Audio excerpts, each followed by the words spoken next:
6:02. We're going to start with a public hearing. First thing we're going to talk about is the donation from the Byrne Foundation for the immersion trips to Montreal and New York City. And I think actually all three items are along the same lines. Okay. This year we put together some immersion field trips, French immersion trip to Montreal, and a Spanish immersion trip to New York City, and then open those up to students who don't take world languages in an effort to make an 8th grade trip more equitable. And we asked for help from the Byrne Foundation, which they very generously granted, to try to defray some of the costs for our students who would have difficulty. The trips are expensive, and we know that, and we're working. This is our first time doing this in a while, and we're going to work to try to make these the trips more affordable. And then as we put that out to the 8th grade, we asked if there were any parents who would be willing to not only pay for their student to go, but actually make a donation to defray the cost from some other students, so that we can make this open to as many 8th graders as possible. And we did have 2 families that. We've actually had more than 2 families, but we had 2 families that reached the $1,000 threshold, so that we have to sort of put that out there. But I think we've had 6 or 7 families who have paid for their students, and then also paid for classmates of their students to go. So we're incredibly thankful to the community, and to the 8th grade, and to the Byrne Foundation for making this possible. So we're really grateful. And in case anybody wonders, no, we don't need any more chaperones, because that always comes up. Any questions for Tim? Neil? What's the total cost? I'm not sure if we've ever totaled up the cost, because we were afraid of the actual number.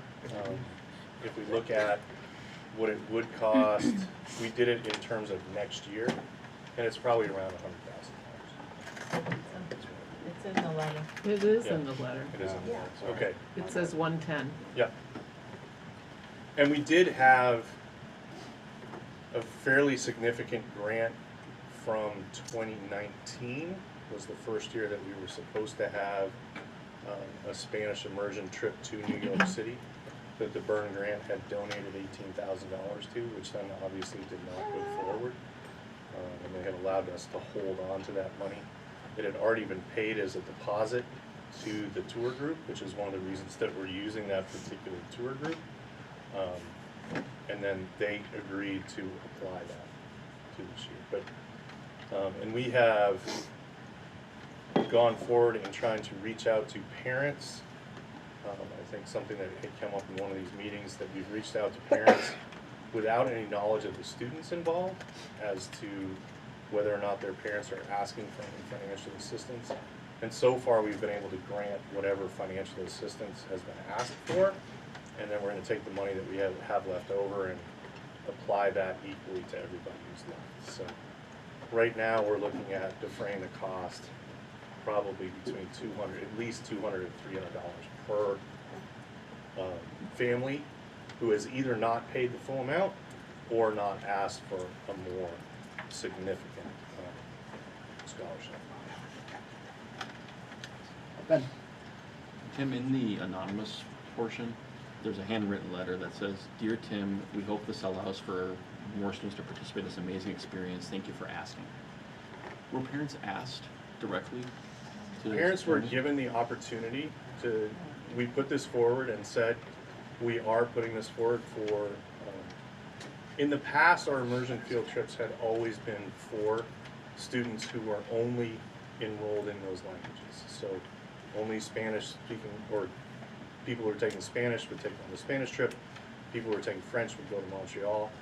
We have a significant portion of students who are on IEPs or 504s or ESOL students who don't take a world language, who would automatically have not been eligible for those. This year we said we want to open it up to everybody, and we also wanted to make the opportunity out there available to, hey, your student might have friends who don't take classes with them or whatever else. If you have the wherewithal to do this. So we did ask, not in a specific targeted way, but hey, it would be great if you could give this, pay this and do something else as well. Thank you. Any other questions? I'm just wondering about this opening up to everyone, as it seems like it's a sort of language and language immersion, and it seems like it may limit the trip if you're not, there could be experiences that if it's kids who've been studying for 2 years, French for 2 years, are participating in, there could be activities geared to that in French, in that language, that would enhance the trip, which seems like the value of it may be defrayed by opening up to everyone, or the Spanish kid wants to go with his friend to the French trip, even though that's So sort of not the intent. There is no doubt that we're sort of figuring this out as we go along. We set it up so that if you're in French, you're going on a French trip. If you're in Spanish, you're going to go on the Spanish trip. If you don't take a language, that's where you get to choose. And we have asked those students, because people don't take languages for a number of reasons, ask those students to enroll in a Duolingo class to at least get some understanding of what the language is, saying that this would actually help your experience. Most of the tours are done bilingually, but they're done in the target language first. So that the first part of it is, okay, we're going to talk about this in French, and then we'll switch and do it in English, hopefully giving both the immersion and the people who are sort of new to the language an experience for what's going on. So, would it be ideal that it would be entirely immersion? Yes. The other part of that is that while we can say that a New York City trip is entirely Spanish immersion, you're in New York City, so you're going to hear plenty of English. It's not the same experience that perhaps going to Montreal would be. So there's a little bit of sort of sway in that. Yeah, and I think this is the first time we've tried this. Bless you. And we'll see what happens. Any other questions? Can I have a motion for the donation from the Byrne Foundation? Okay. I'll make that motion that I want that our board members outline, so we need to do it individually. Move to approve the donation with gratitude from the Jack and Dorothy Byrne Foundation in the amount of $20,000 to be applied to the cost of the RMS World Language Immersive trips to Montreal and New York City in April and May 2023. Do I have a second? Lisa. Okay, going around, starting with Neil. Odell, yes. Kenny, yes.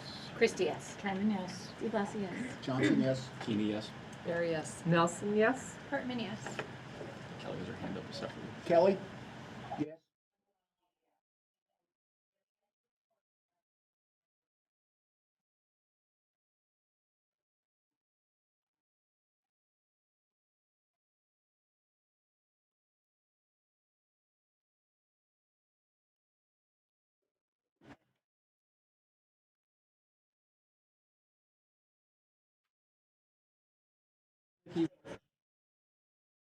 Thank you. Okay, moving on to the donation, the second donation. Can I have a motion? Tony. Move to accept with sincere gratitude the $1,000 donation from the Chowdhury Walters family to support the full cost of another student attending the 8th grade World Language Immersion trip as presented. Can I have a second? Lisa. Neil. Odell, yes. Kenny, yes. Christie, yes. Carmen, yes. DeBlasio, yes. Johnson, yes. Keeney, yes. Barry, yes. Nelson, yes. Hartman, yes. Kelly? Thank you. Moving on to the third. Do I have a motion?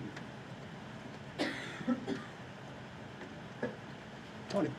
Move to accept with sincere gratitude the $1,000 donation from an 8th grade family that wishes to remain anonymous to support the full cost of one student to attend one of the World Language Immersion trips.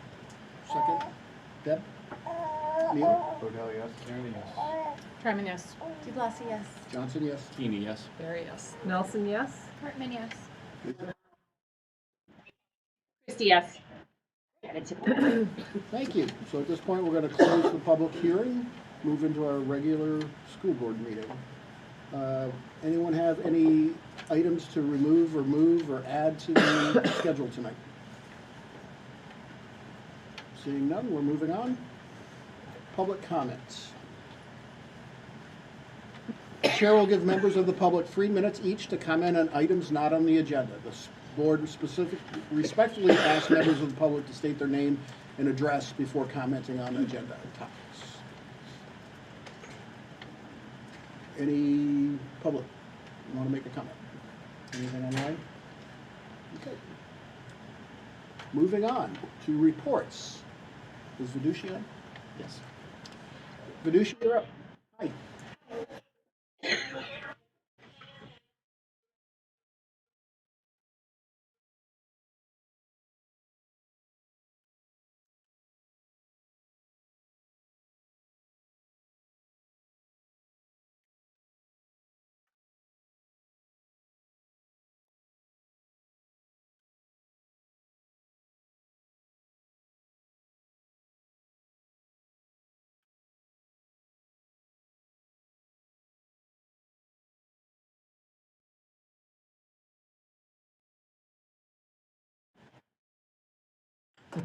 Thank you, Vidushi.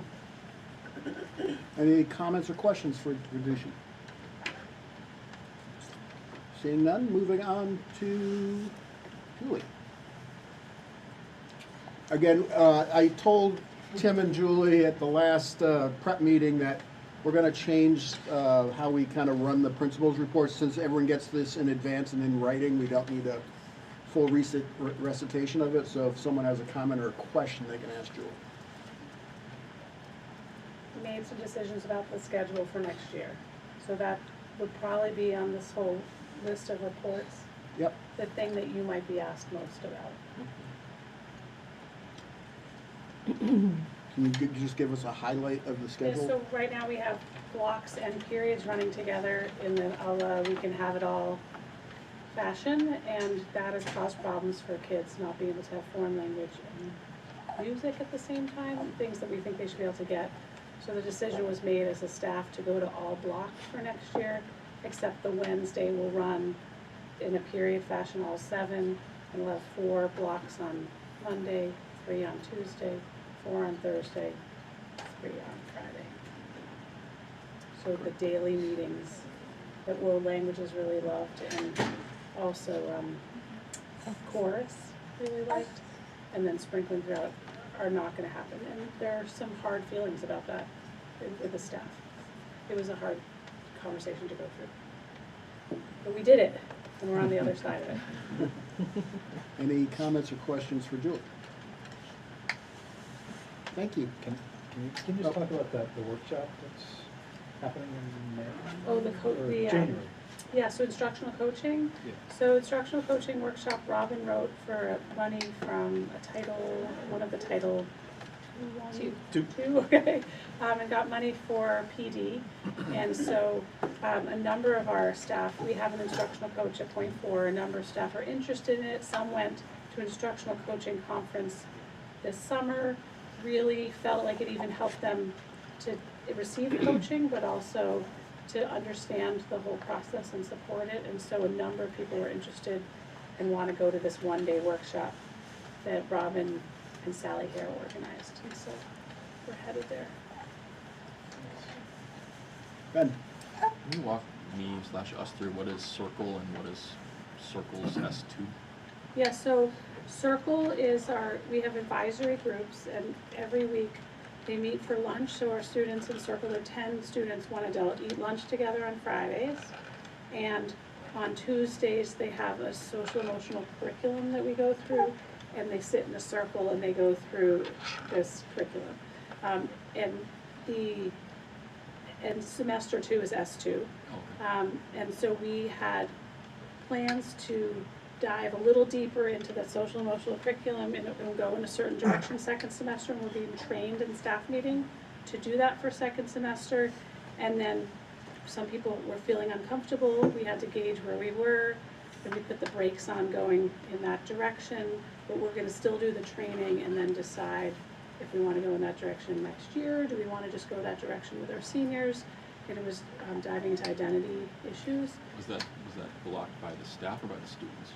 Oh, by the students weren't really aware of it Okay. coming second semester, so it was by the staff. Yeah. But it was close vote also. But clearly more people wanted to put the brakes on than not. So, Any other questions? Thank you, Julie. Tim?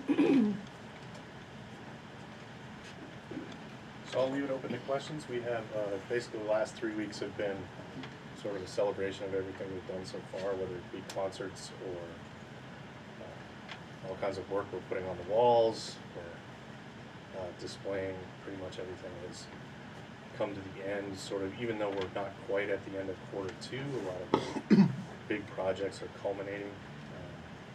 And I've seen them, whether it be our plus classes. We have all of the Lewis and Clark travel journals, which are standard, which are now being presented tomorrow. And we are looking forward to planning for 2023 to actually open the building up a little bit even more than we have, so that we can have more people in if they want to come in and see what's going on and what we're doing.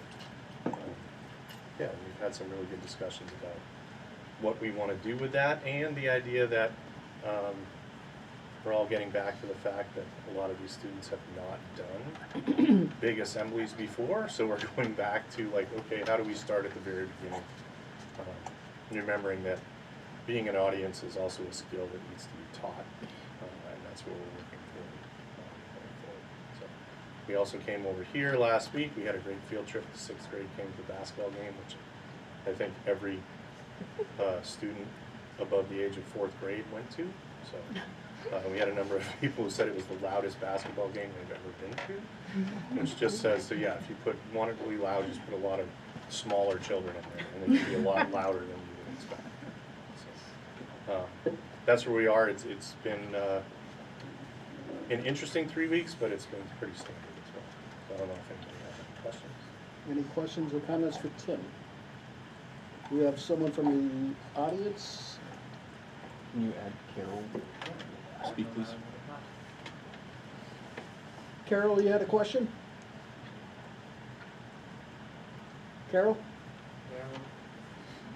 Carol, can you unmute yourself, please? Yeah, no, I don't have, sorry, I don't have a question. I must have butt dialed myself. Sorry. Thank you. Okay, thanks, Tim. Thank you. Okay, now we're going to move to the budget presentation. It says 30 minutes. Well, I mean, actually, they were posted in advance, so if everyone's read it, I can just follow suit like the principal. So, all right, I warned Can I you. just ask, so the budget books are out, but we're not picking up hard copies anymore. I did not make hard copies. If somebody wants a hard copy, if you just let me know, request one, I will print them all off for you. Yeah, we were going electronic, but I have printed a few for folks who would like to have them, so. Great. If you want them, let me know. Kim? Great. So for folks who may be joining online or whatnot, so I'm Kim Hartman. I'm a board member and then the budget committee chair. So Jamie Teague, business administrator, and I will be tag teaming the presentation, and we will be dishing off all the hard questions to the principals and Jay. So anyways, this is the first view that the board will be seeing tonight of the draft budget. This is not going to be voted on tonight, just so you all know that's what January is for. And we can kind of kick it off. So tonight we'll be having about 9 chapters, let's call it. So we'll first start with the budget process. Then we'll talk about kind of the economy, like what's going on locally, and a budget summary, just an overview of our expenditures. We'll talk about each of the building levels. We'll talk about RMS first and then Hanover High. And then we will talk about district-wide, which is kind of like the umbrella administrative maintenance entity that kind of services both RMS and Hanover and High. And then we'll talk about the net assessment, and net assessment is defined by revenues, expenditures, less revenues. And then we will talk, we might take a break after some of those sections in there if people have any specific questions. And then, you know, if we think at that point we need to have further reductions of the expenditures or not, we have the budget committee provided budget options for us to consider. And then I think we'll maybe save the warrant considerations for the next agenda item, which is warrants. So we'll kind of save that. So that's what we're going to be talking about tonight. So stay tuned. So for the budget process, we have, really this is a process from a board's perspective that kicked off on August 3rd with our Dresden Budget Committee. Board should be pretty familiar with this process. We looked as a committee at economic conditions, set a 3% expenditure increase as our board guideline, and that was approved in September 27th. And then essentially from there, administration goes off and works with staff to build what the actual numbers are more likely to look like. So this is kind of like a target of 3%. And then we have two versions that the budget committee looked at in November, and then the Hanover Finance Committee, which also is acting as the Dresden Finance Committee at this point, gave feedback on the school budgets on December 12th, and then now here we are to talk about the budget proposal. So just keep in mind that we will be adopting January 10th for Dresden. Okay. So who is on this budget committee? These are the members, and frankly, there are a lot more people that help with the budgets. This is just a very small list, but these are the board level budget committee. And we also met with Norwich Budget Committee, Hanover Budget Committee, and SAU 70 Budget Committee jointly, because at the end of the day, we're going to all be looking at kind of same Hanover and Norwich taxpayers, and we wanted to kind of get a overall sense of where SAU 70, all of our boards wide were, and so we had a good discussion there. So, moving on then.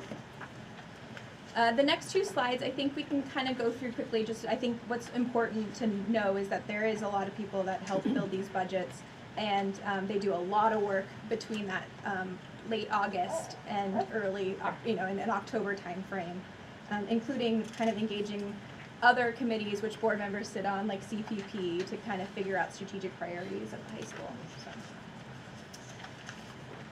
So let's talk about the economy. So on slide 9, word of the year, or 2 years, inflation really, you can see from this chart right here, has really risen pretty sharply over the last 2 years. It's currently at a 6.9% year over year as of October's last reporting. And it's really been putting pressure on everyone's budget. School budgets are no exception. We don't get to skip out of that. And then on slide 10, we're kind of looking at, okay, what's happening in people's household incomes, what's going on, and just as an interesting point, in 2023, actually Social Security payments will be going up, often because of this inflation, 8.7%, but actually Medicare Part B premiums will be going down by 3.1%. So just to kind of give you a sense of what's happening there. For those who are in the kind of upper valley workforce, these are some data from the U.S. Bureau of Labor Statistics that essentially says that wage growth as of last reported has increased at least 4.3% since last year. That's for Grafton County and all industries. If you look at Grafton County for education and health sectors, it's a 4.6% increase. If you look at Windsor County, it's 6.9% increase for all industries, and a 9.3% in education and health. And but just keep in mind, like Dartmouth College and Dartmouth and DH are on the Grafton County side. Big swing. So slide 12.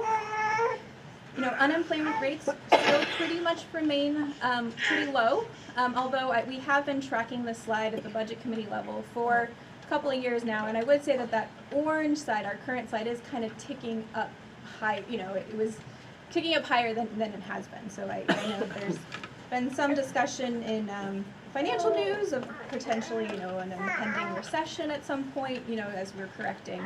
But just wanted to share that. It's still on the kind of net pretty low.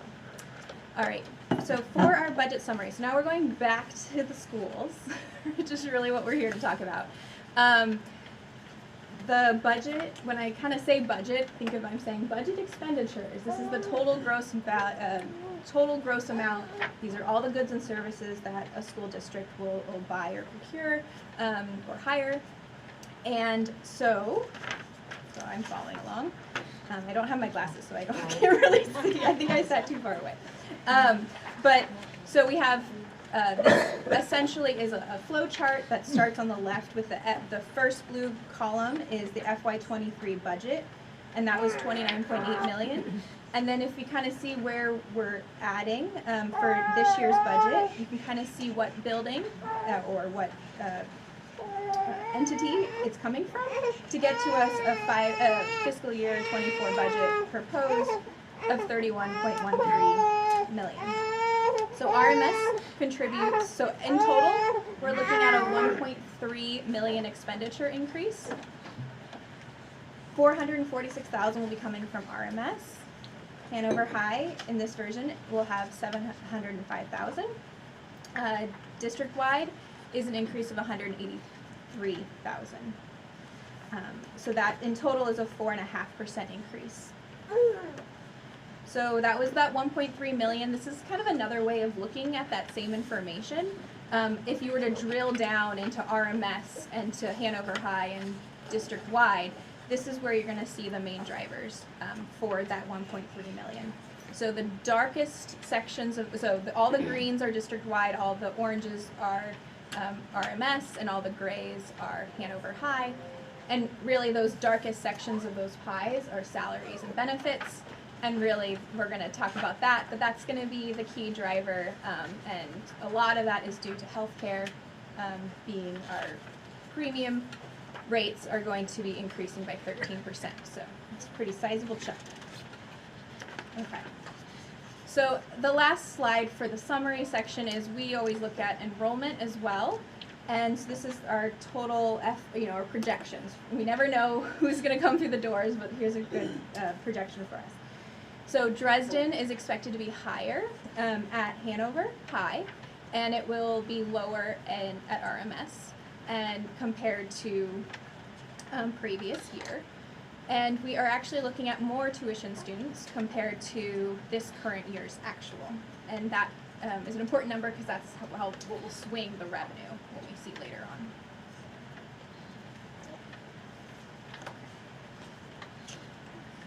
So, so I guess any questions, or we're good to go with Richmond? Okay. I think we'll stop after Richmond Middle School too, if there are specific questions on any particular item. Okay. So this is a kind of like if you keep drilling down into the details, right? So now we're looking at just the RMS budget, and these are the kind of total by function. You can kind of see regular ed and special ed. Special education based upon student need is declining, and so you will see that there will be a change of expenditures there.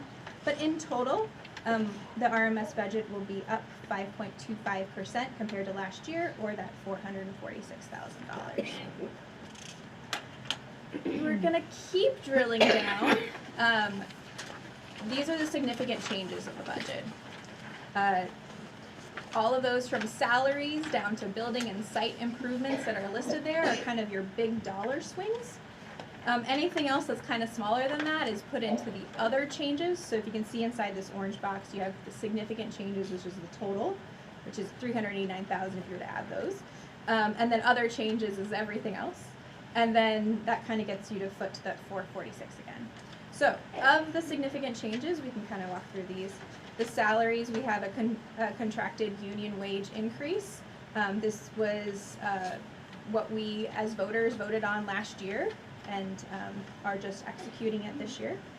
We are having a 2.5% COLA for a non-union wage increase on the base. And in total, there's going to be a 1.8 decrease in total FTEs. So the benefit, so that gets you that 171,000. And so then we're looking at benefits, which is pretty close. It's a $136,000 increase, and that's with that 13% health insurance rate increase, in addition to election changes. We do have a small good guy in there of a New Hampshire retirement system. The rate decreased, and that will continue for 2 years until they readjust rates again. But that does not really, it offsets slightly, but not really the full 13% health insurance part. Retirees, this is again of $22,000, just health insurance adjustments. The regular ed, we have a continuation of a best interest placement at RMS, and that's for $40,700. Regular ed, we kind of heard a little bit about it, right? But in the budget is an additional $25,000 for the grade 8 immersion field trips to New York City and Montreal. And then we have building maintenance custodial, which is really just supplies and utilities inflation of $15,850. We have technology equipment. This was equipment that was purchased last year, and we don't need to do it, which is why it's a good guy of $11,000. And then same with the purchase property services, we don't need to do it again, a savings of $11,500. So that kind of gives you the drivers. What is not included in here, right? So we are currently undergoing service staff negotiations. That will be a separate warrant article to be approved. And we have not made any changes to substitute compensation. I would say it's probably the only staffing group that we have not put that out there in case the board would like to opine on that. So the current substitute rate is $100, 95? I thought it was It's 105. I think it's 105. 105. I have to double check. Yeah, all right. We're keeping track of the other districts. Bridget and Amy do that in HR, yep. We're competitive. I believe so. I don't know directly. I don't deal on I think it's been 2 years since we addressed it. we addressed it significantly 2 years ago, but we haven't changed it since 2 years ago. I So have one other question. So in our collective bargaining agreement that we reached was passed in March, we changed the elections for healthcare. Have we started to see You mean for retirees? well, and also the family, didn't we change the percentage of? The copay. Yeah, the copay. Yeah. Are we starting to see any impact or effect? There is some, I Right. mean, there are some savings from the copay changes, and there will be, in this year going forward, they're going from 10 to 11.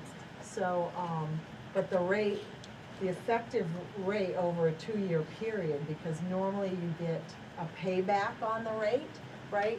It's how the trusts work. They give you a rate of an increase, which they did for last year, the budget we're in, right? But we were building it last year. So they said it would be 9.2%. But we got a reduction because they send you back monies if they have too much in the trust. So that brought our effective rate down to 2.8% increase. So then this year, we had an increase come in again of, it was like 5.8% over where we had the increase from the prior year. So when you added the two together, it came out to a 13% overall increase, because this year we will not have large surpluses coming back to us, because the claims were so high from the prior year. So that's what made the rate go a little bit higher than we had initially expected. With regards to what you were talking about with retirees, we made a change, and we are seeing some savings in the budget we're building this year. I think we actually did in this fiscal year as well. Any retiree spouse or themselves who reach Medicare eligible age, they used to just remain on the regular plan, which is very expensive. So with the CBAs, we were able to make that change where now we will pay for the difference.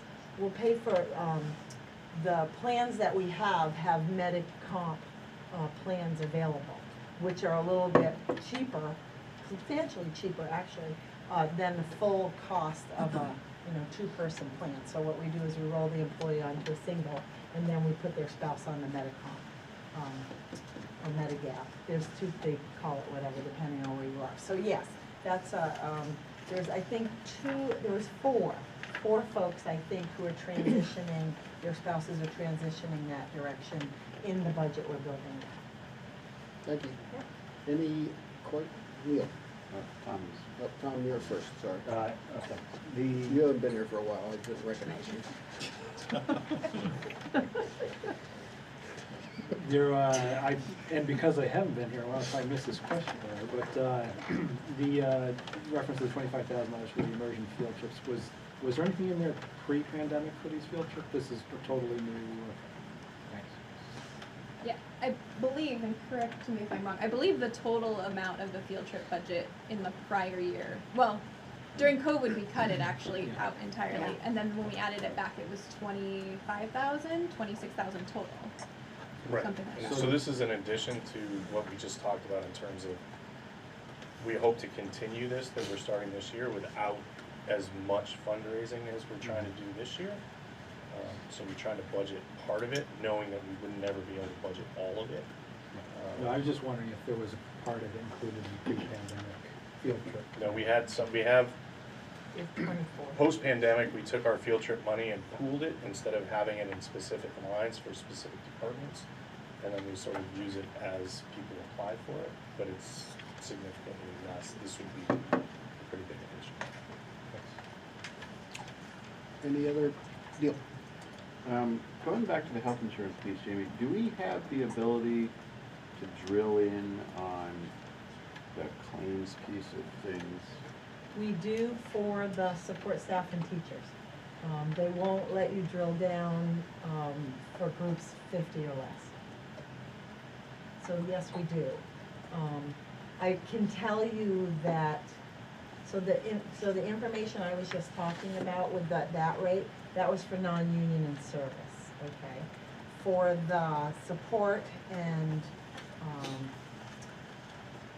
let me think about that, hold on, I just confused myself, because I was talking about insurance today for non-union and Well, service. I No, think that it- was for school care. So, I don't know that you need to get Your into, yeah, so this ties back to what we've seen happen in Vermont, in that the cost of the plans, both the premium and the out-of-pocket costs were a large factor contributing to the utilization of the insurance, so claims went up, and I'm curious if we're seeing a similar scenario in New Hampshire. so the numbers, and that was for school care, I'm sorry, I was talking about, NHIT actually came in at 24% increase last year and 17 this year. So that's service and non-union. But school care is the one that effectively over 2 years came in at 13.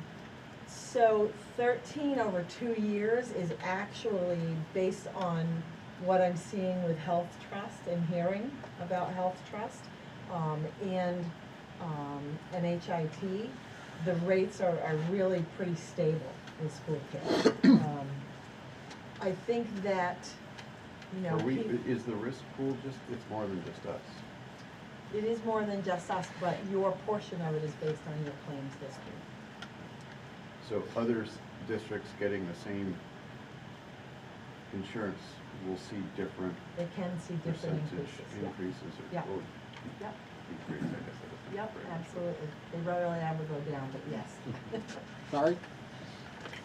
So, Kari Asmus, Hanover Finance Committee. I live in Etna, Hanover Center.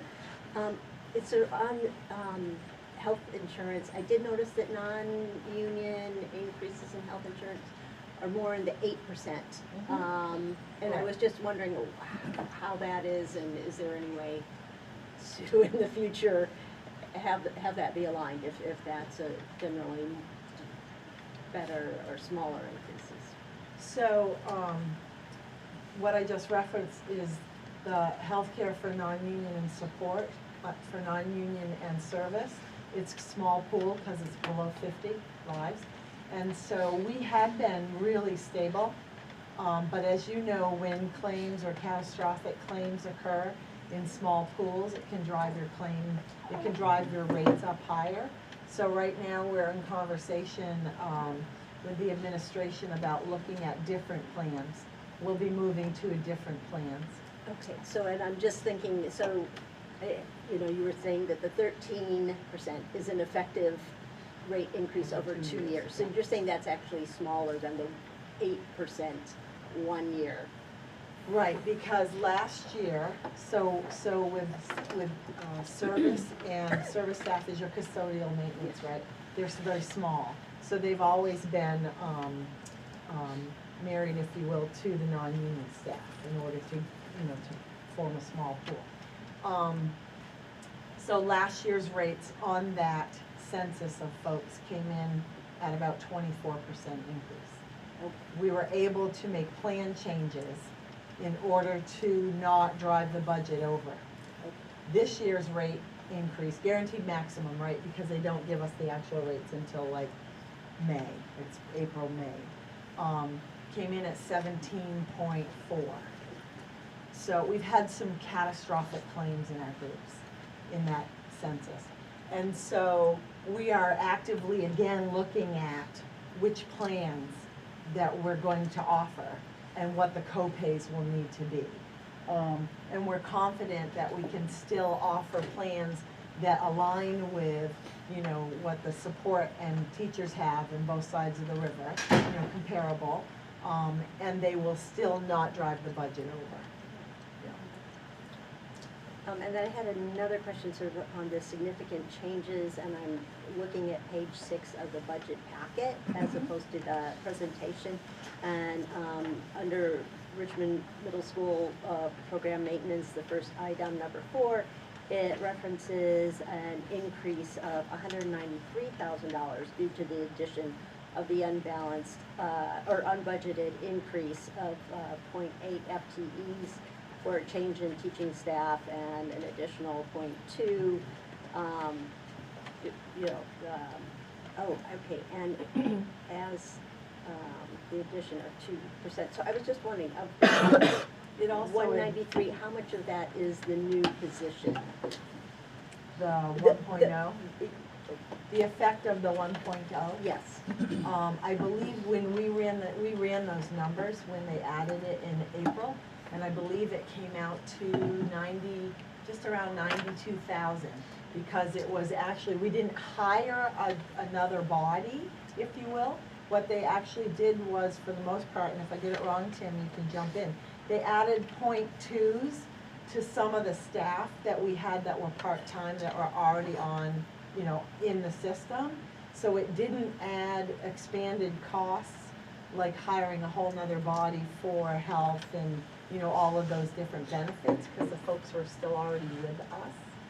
Okay, so part of that other large increase that you see there is the effect of the settled union agreements, Right. track changes, steps.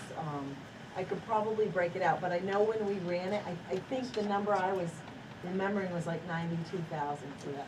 We could round to 100,000. I mean, that's fine, but then I guess I was wondering if it's already in this year's budget, why do we need to add an additional? It wasn't in, We were able to adjust people within the building. Sorry, I don't know. Yeah, and well, I guess it would be then, why can't we do that again this year? To because it's avoid, not the appropriate way to budget. I don't know, just my thought. Right, it's budget to budget, it's a difference, obviously, but we had things budgeted last year that were unfilled, that we then moved around to be able to get the money to hire the people for this year. So they're covered this year over the changes that we made specifically last year, because we had a retirement and we changed the entire structure in terms of, we basically used to have one more English teacher than we have this year. So because of the structural changes that we made, one English teacher who retired, that whole position was unfilled. We moved people around. That gave us some money to work with, so that it was not, we added people into the building, but not really in terms of the budget. So budget to budget, this looks like a big number, but in terms of what we have in the building now, if you took that away, what was added in last year, our increase is actually not that, is below 3%. And I could sit down with you and sort of try to figure out exact, but it involves a lot of, we took away one of the electives, moved that teacher to do something else, took away English, filled that with some, I mean, we have a lot of other ways that it Right, fit and I guess around. I'm still, and I would just say in terms of process, that it's good to add staff positions during this budget process, because then we, discuss it completely and understand it, and, it is what it is, and there's a lot more transparency than what we're seeing right now. And so I'm still really not understanding why, if in the fiscal year 23 budget, this position fits into the budget, why going forward to next year, we need to add an additional $100,000 to accommodate it. I don't know, it's just, if it fits in this year's budget, it's not clear why it wouldn't fit into the fiscal year 24 budget. So, without, But I- having really, it's, yeah. I can maybe clarify a little bit. Well, can I just speak one Yeah. second? So when you look at, and you'll have this in the next month because December's closing. When you look at actual expenditures and encumbrances for this year's budget, it doesn't technically fit. It fits because we're not filling other positions right now.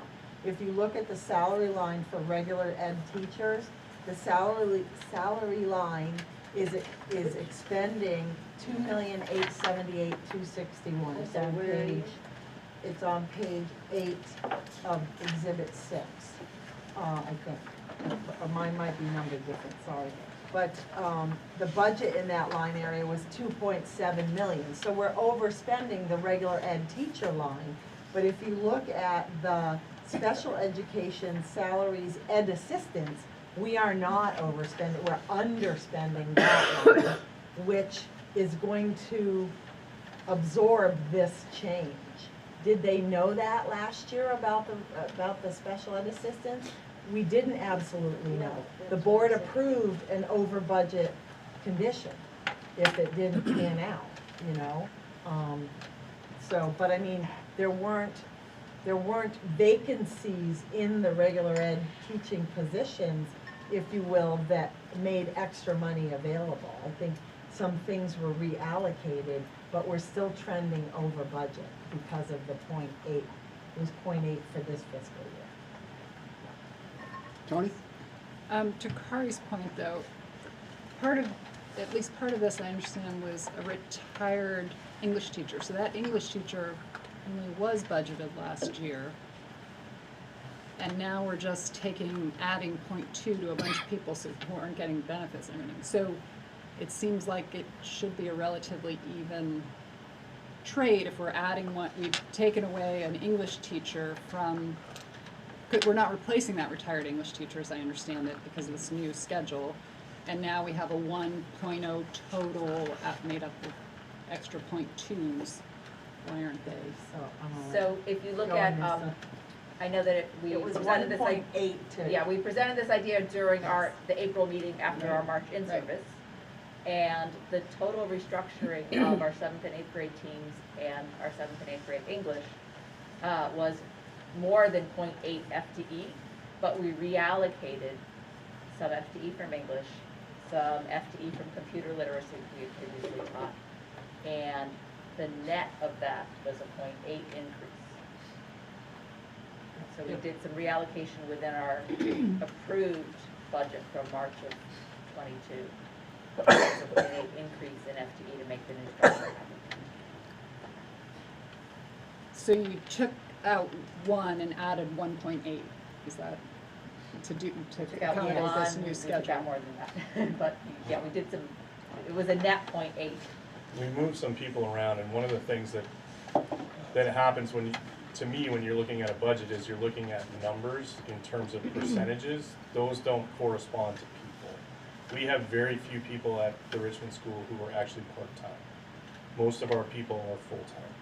So that we take away a 0.6 computer teacher and allocate that 0.6 to 8th grade math. But that's the same person who's basically gone from one to another. So we took away, yes, we did have a retirement of 1.0 English teacher. We added in the addition to 1.8.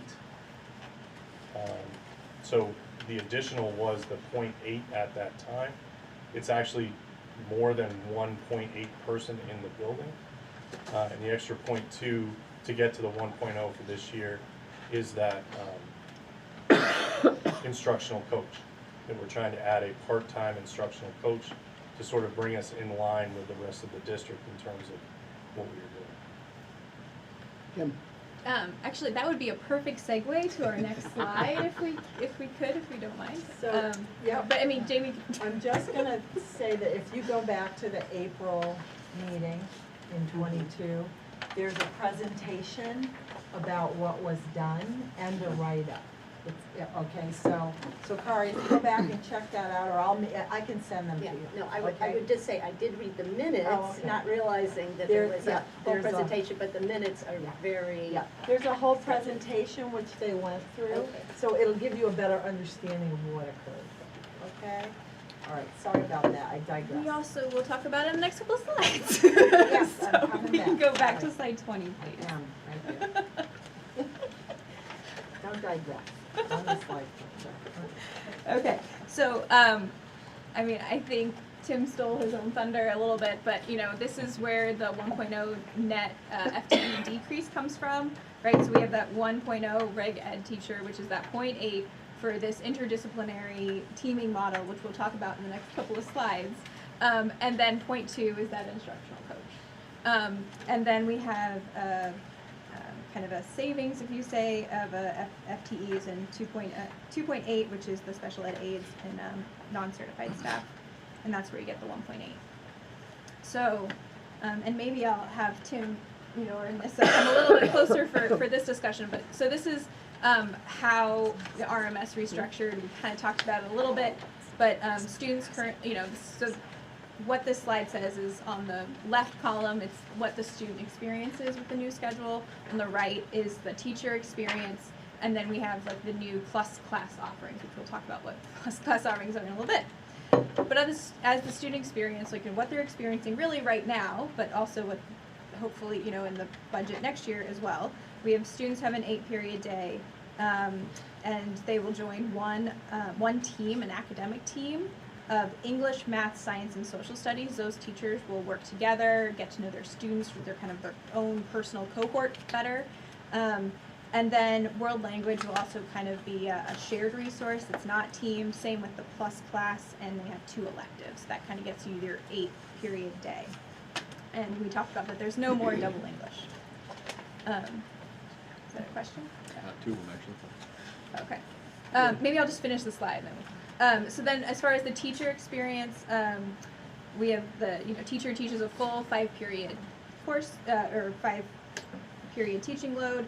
There are 4 sections, and then again, we just said that they're kind of grouped together in those 4 core academic areas. And then they teach 1 class of an enrichment or skill building class, which is more project based. And like I already said, the world language elective and plus classes are not teamed. And as of right now, these are the new plus class offerings, which can obviously change based upon student interest and expertise. So we have financial literacy, engineering and design challenges, public speaking, create a country, we're based around UN sustainability goals, blogging and e-publishing, storytelling as history and culture, logic puzzles and games, and engineering of flight. Questions? Ben? What is the difference between world language and plus and electives? Aren't they all electives? Or am I totally misinterpreting this? Yes. The term elective in the Richmond School historically is to pick a non-academic class. Okay. That would be sort of what in elementary school they call them specials. So it would be PE, woodworking, art, theater, music, chorus, something like that. Those are choices. Students sign up for those every quarter. We're about to go through the really cool process of arena scheduling where everybody has this organized chaos where they sign up. World language is also a choice, but you pick one. And the electives are generally either for a quarter or a semester unless it's chorus or band, in which case it's year 1.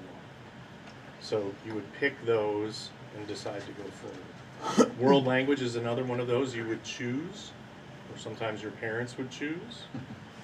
which of those courses you would take. Not everybody is required to take a world language. If you have, like I said, I think before, if you're English language learner, if you have a 504, an IEP, if you've moved to the district and don't have any previous experience with a language, or have experience with another language, which is what we more often have the case with, then sometimes people will wait and just start a language in high school. So they would have extra spaces and electives. The plus classes are non-academic, but they're also non-chosen. So you will take a plus class if you're in the 7th and 8th grade, and it will rotate on a schedule that Anissa has in her head, which is amazing, so that everybody will have something. But you don't necessarily get to choose that. So you can't opt out of a plus class to take more work. So you're going to be in a plus class with your team teachers, with the students who are on your team, not the same students all the way through, going forward. So it's basically an enrichment class.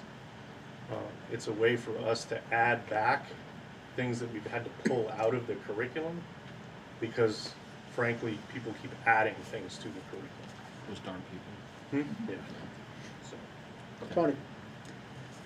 I'm still confused about the staffing because this slide, back one slide, shows a net 1.8 decrease, but the part of the budget book that Kari just pointed to talks about a budget increase due to a 0.8 plus 0.2 FTE increase. For certified staff, which is how you get that top regular ed. Right, but so I'm still left with why are they increasing when staff is decreasing? Because 2.8 is special ed aides, not teachers. So it's in two different sections.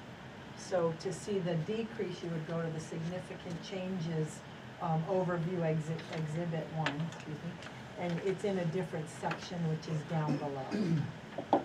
So we're replacing more expensively, positions with cheaper positions, Somewhat, yeah. leading to a Special ed budgetary goes down increase. 94,000 for the, Right. if you look at the all the detailed budget, it's a drop of almost 100 grand.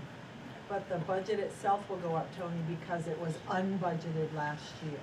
So it catches up to itself, basically. Unfortunately. Any other, Carrie? Kerry Callahan, Vice Chair of the Hanover Finance Committee, 9 North Park Street. I know you're down 16 years, 16 this year, budget to budget in terms of enrollment. Tim, but on a 2-year look, you're pretty flat. So 357 2 years ago, 355 in the current year that's being budgeted. Last year you added 1.3 FTE regular ed. This proposal will be another 1, so that's a 2.3 regular ed FTE add on flat enrollment on a 2-year look. How much of that is being driven by regular ed teachers teaching 5/8 of the day versus whatever it was prior? In other words, is there less teaching time? No. And the 1.0, where this gets confusing is that sort of what we have right now is not what we had budgeted. So we in fact did not increase in our budget last year. I think we went up 0.3. We added part of an art teacher to the budget last year. After the budgetary process, we added other people to try to make this change. The teaching load remains exactly the same. And in fact, in a lot of ways, this is one of the things that I'm very thankful for in our 7th and 8th grade teams. The load remained the same. The preps, if anybody's taught, changed. So everybody picked up at least one extra prep. They're teaching a plus class they've never taught before. Our 8th grade math teachers are now teaching 3 classes instead of 2 or 1. Our 7th grade math teachers are teaching at least two levels of math. So the teaching load has remained steady, if not sort of incrementally, not in case of what you pay, but incrementally has gone up. And if you look at sort of the presentation from April, a lot of this, we were as surprised as anybody else. a lot of this was driven by the teachers to say, I know this is going to be harder for us, we're going to have to do more things, but I think it's really important that we be able to do this. In terms of the numbers, historically, from what I've been able to look at, that number stays relatively steady because of people who move into the district that we can't necessarily predict. So even, it's almost as if we have a small class at the Ray School, it means there's more availability, so we get more people. So we have more people coming into the district. We're adding at least two people over break who are moving here and starting in January. So we do see those numbers sort of remain the same. We were cognizant of that, definitely, that we didn't want to say like, okay, we're adding all these teachers even though the numbers are going down. The numbers are remaining the same, and it actually gives us more flexibility in terms of not having to jockey which. We used to have the 7th and 8th grade, one of them would have 7 sections and one would have 8 sections. So you could have, like this year if we had stayed the same, the current 8th graders, which are slightly smaller, they're like, I think 2 or 3 people less, they would have had 7 sections in 7th grade and 7 sections in 8th grade, which means that a number of those students would have had significantly larger classes than the other people who had experienced the Richmond School the same. This way, they're pretty much the same all the way through. So the students are going to have an equivalent experience in terms of class size, in terms of what they're getting. Kim?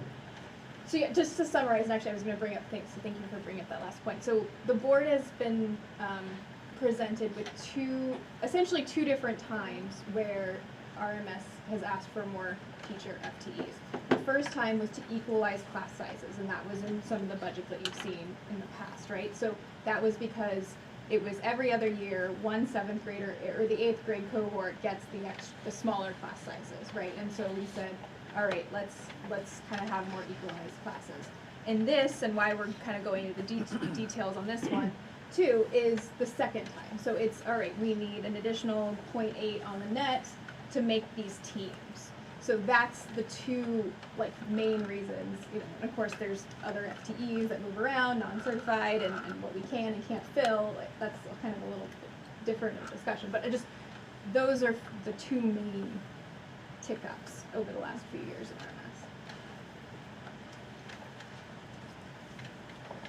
RMS. What I think bears emphasizing is something that Kari said, which is when this all comes before the board. And clearly having a position added in April is not ideal. And being consistent with the budget process is the goal and makes everything a whole lot easier. At the same time, I struggle because I think, as you said in April, this is a product of teacher conversations that happened at that time of the year. So there's this tension between this is the time where we really want to have our budget look right, be right, and stay put. And I think this is one reason why starting last June, the board was very proactive about saying, this is the time for those ideas to come forward. Please don't wait until March or April.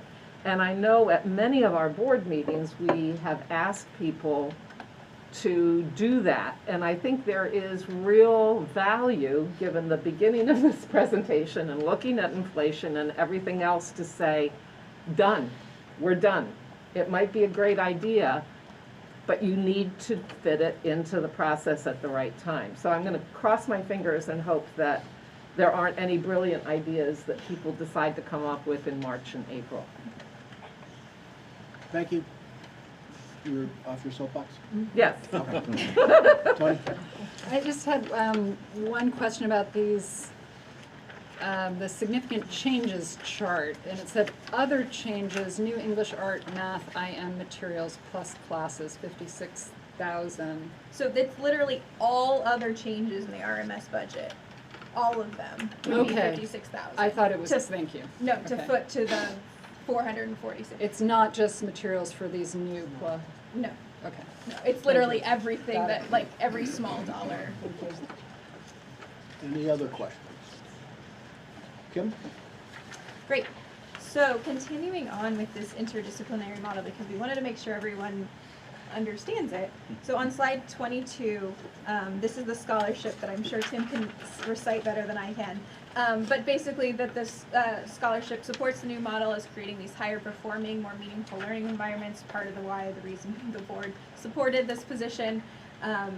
And, you know, in addition to kind of having this more challenging, integrative, exploratory curriculum, we have that 4+1 model, improve social emotional learning as teachers are to be able to kind of understand their cohort a little bit better, have more of these discussions on what are you doing, what should we do with this student, and it really also tries to like normalize some of that like instructional coaching between teaching colleagues. So, anything else you'd like to say on that? I mean, we can keep going because I think. Okay. So slide 23, this is, so those are kind of the research-based benefits, right? And this is what have we actually experienced this year. And of course, we're not completely done through the year, and it's always hard to assess when you're still flying the plane. I haven't quite landed. So on the slide, it's kind of what is the school seen as the results.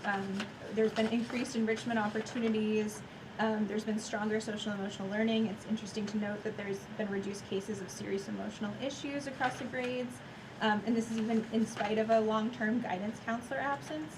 And there's also kind of that smaller classes that we mentioned. So in the grades 7th and 8th, these are student feedback, which I think is pretty great. And 66% of students agreed that the plus classes taught skills that the regular classes did not, with only 8% of students disagreeing. 38% felt that the class offered a new way to connect to teachers, with 17% disagreeing, and some didn't have an opinion. Some said 58% of students felt that the class offered learning without adding stress. I know we often talk as a board about the stress of our students and how do we kind of address that. I will say that I thought this was a little funny, but basically the most stressful plus class was public speaking, and I feel that right now. So I think that was kind of funny. The students have really enjoyed this project-based type of class and having a choice in the different types of classes that they can take, even though they have to take a plus class. I think when we're looking at like where can we improve, it really just depends on the class. Like, was it a good fit for the student? Do they like math? Do they not like English? You know. So I think that's a little bit of that. And we've had great talks in the staff about sort of how do we move this going forward? Can we add more choice? I think it's something that we would want to do moving forward. Right now we're hoping in 2 weeks to run our second run through the curriculum of all our plus classes, and then maybe we can sort of move forward with that. But we basically looked at this as sort of identifying the needs within the district. And one of the main needs, obviously we want to make sure that students continue to excel academically. It's what we're all about. But one of the main things that's identified by students and parents is sort of stress and worrying about how do we get forward. So we're trying to create an area where you can learn something that's not, guitar or woodworking, that is a more academic skill, and make it less stress for students. So that was the whole idea behind this model. It seems so far to have been fairly successful. We combined this with a lot of the things that we learned coming out of COVID, which is that the connection with students, especially in middle school, is the most important. Our students still in 8th grade, 7th grade is a little bit more fluid because 7th graders are a little more fluid. But our 8th graders all have the same lunch group that they meet with on a daily basis, kind of like the high school's advisory. It's a smaller group from their homeroom. So these students are together for long periods of time with enough. It's not cohorted. We sort of mix them up. Students don't like the cohort. But they're able to, there is less social stress for 8th graders because they don't constantly have to negotiate sort of how do I fit into each and every different class. They know the classes, they know the teachers. They're spending somewhere, I was thinking about it today, somewhere between 5 and 10 periods with the same teachers every week. So it's very easy for teachers to say, figure out, hey, something's not right, right? Hey, can we sit down and talk about this? What's going on? Especially around this time of year, we've noticed there's increased stress, I think, among everyone, right? So this model has been very successful in sort of addressing those larger issues while also having smaller class sizes, having people that can't sort of overestimate teachers who are really excited about teaching what they're teaching.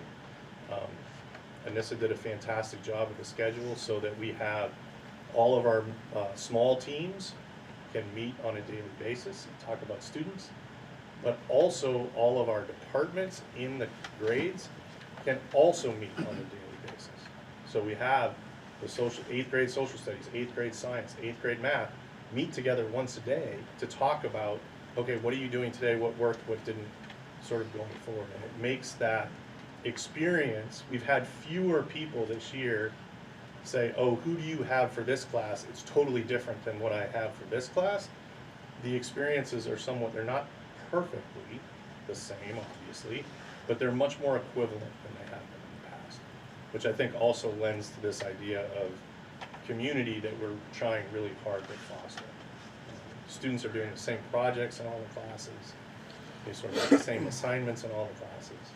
So it has really been, from our standpoint, from an educational standpoint, a huge success. And it's eminently adaptable for whatever gets thrown our way in terms of population. We can grow, we can shrink, we can do that. Ben? For the percentages that aren't addressed on here, like the 58% part, does the 42% mean they disagreed or they had no comment? There's a small disagreement. There's a huge no comment. Answer. No answer. Neither agree nor disagree.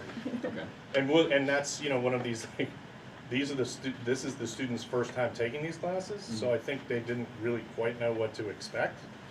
Perfectly honest, we didn't sometimes know quite what to expect. So they're like, I don't know. How much would I have connected with my teacher otherwise? But it wasn't 42% said it did add stress. No, I would have put, if it were bad, I would have put it in there, even though it would have hurt me. But no, most of the other ones are just neither agree nor disagree. Follow-up question, if I may. For the public speaking aspect, so I got a little confused when I asked you earlier whether the pluses were required. You said that the students don't really have a choice about pluses. So am I right then that public speaking was required? Yes. Okay. Well, it has been for half. The other half will get it in the second semester. Okay. Just out of curiosity, did any student or parent try to get out of the class? No. Not so far. Well, and the public speaking is not necessarily what you would, it's modeled more on a TED Talk. So it is basically 2 to 5 minutes, teach me something you know something about. And most of the students they're like, oh, I can do that, until it gets to the point where they have to step forward and be like, okay, I really don't want to do this. But the whole process of trying to create public speaking and, as we said, sort of normalizing that fear is a good thing. Yeah, I think it's a great idea. Yeah, which we also say the other part of this that's really bad is who's not afraid of speaking in public? Teachers. So like the people who are like, why is this such a big deal? They don't understand that, yeah, for some of the students it's difficult. But we try to come up with other ways, smaller, some people who are like, I really can't do it, only do it for the teacher or do it for a small group of their friends. So we try to come up with some way that they can fulfill those requirements. Any other questions or comments? All right, so the last slide for RMS is just to kind of recap what we've all talked about, and that's, you'll see a similar type slide for Hanover High as well. And really we're just trying to maintain the access to the current educational program while also offering all these other benefits. Our students will likely feel less stressed if these results continue, with the plus classes, learn new skills with the plus classes, receive that high quality instruction with that additional 0.2 instructional coach, and then kind of learn better, faster in smaller class sizes, and have these immersive language program field trips. And then, of course, be in a clean, safe environment, which is really a district-wide. If we add an additional FTE, which we'll talk about in the district-wide for maintenance, that will give us one staff member on average per building that we have from Norwich, Marion Cross, Ray School, RMS, and Hanover. So that's kind of RMS budget. Sorry. Yeah, so I did have one other question, and this was just, when you're talking about equalizing the experience between the 7th and 8th graders. I do notice that next year the anticipated number of 8th graders is 132. So with 8 sections, that sort of class size of 16 or 17, which is, really very small and kind of a boutique type I was of. gonna say perfect. Yeah, but, but sort of in the kind of, bigger picture. And so what I was wondering is if you were to have a class that was smaller than that, I would say, 130 or 125, at some point, would you say, no, we're not gonna keep 8 and 8? We would have to obviously look at that. One of the things, like I said, that tends to happen, and I've only been here, this is my 4th year, and obviously 2 of those years were a little bit of an outlier. We do tend to add. So 132, I would be shocked if we ended up with 132. We're adding, like I said, we're adding 1 8th grader next week in the middle.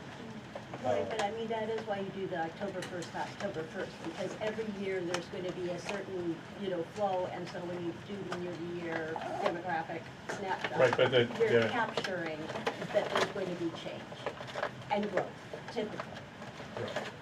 But again, some of that growth you won't be able to predict. So we can predict on, these are the number of 6th graders we have right now, and the number of 6th graders we have in Marion Cross. Is that gonna be the number that we get in 7th grade? Probably not, because we'll probably add people. And if we don't, then we don't, and we have to try to figure it out. But it's from an educational standpoint, which is where we sort of come at this, it's to have 1 year, and if it continues as a trend, if we have 1 year where our class sizes are too small, then that's eminently more recoverable than having 1 year where the class sizes are too big. Right? So if we're at 16, 17 for 1 year, and then we know, okay, hey, we're gonna have to come up with something, we're gonna have to cut it, and we'll figure out what to do, as opposed to cutting it and then having class sizes of 24, 25, which is not gonna be the experience that most of, the people who come here have moved here in large portion because of the schools that are here, and they're not expecting to have a class of 25 for their 8th grade algebra class. No, and it's a community that's passionate about education Right. and would not want that Right. either. But on the other hand, I think that, there are many who feel that it's a necessity to make sure that we hit that balance correctly. Right, and that's something that, and this is something that's very hard to reflect in the budget documents they have.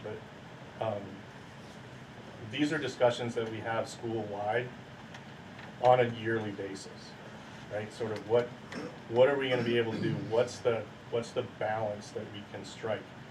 Let's make sure, and we've worked very hard in the last 4 years to be like, let's make sure that what we're asking for is actually what we need, not just, oh, this is last year's budget, let's go up 3%. That's why our tech budget is down. Because I talked to Tom and said, can't we have this big bump? Can we hold off on some of this other stuff? Yeah, we can. So let's hold off this year and try to keep that part of it down so that we look at it as a school-wide budget and not sort of siloed, hey, I need my social studies needs their textbook, whatever. No, people will say, I'd be willing to give that back. We don't need this money. Spend it on something else that's going to be helpful. I'm really thankful for that as a school. And it's one of those that all I can say is, trust me, we've thought about that, but that is something that we're very cognizant of in terms of we can't just keep going.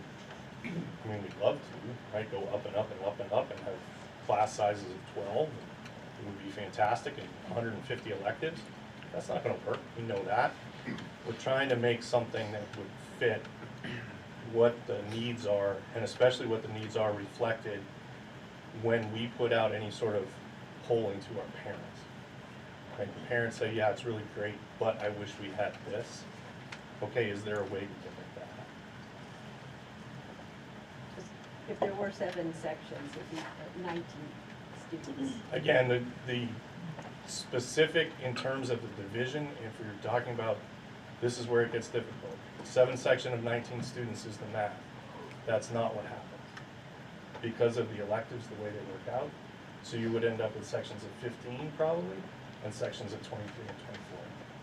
And once you get to that 23, 24 number, then people start to get upset.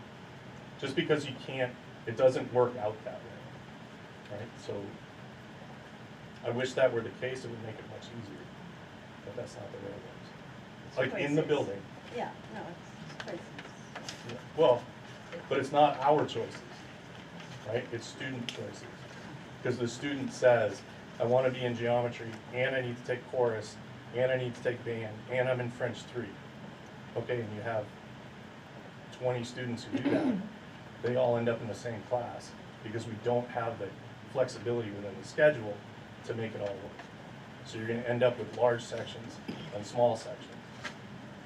It always works out that way. I wish that it were everybody's divided up and they're all in 17 person in every class. It doesn't happen,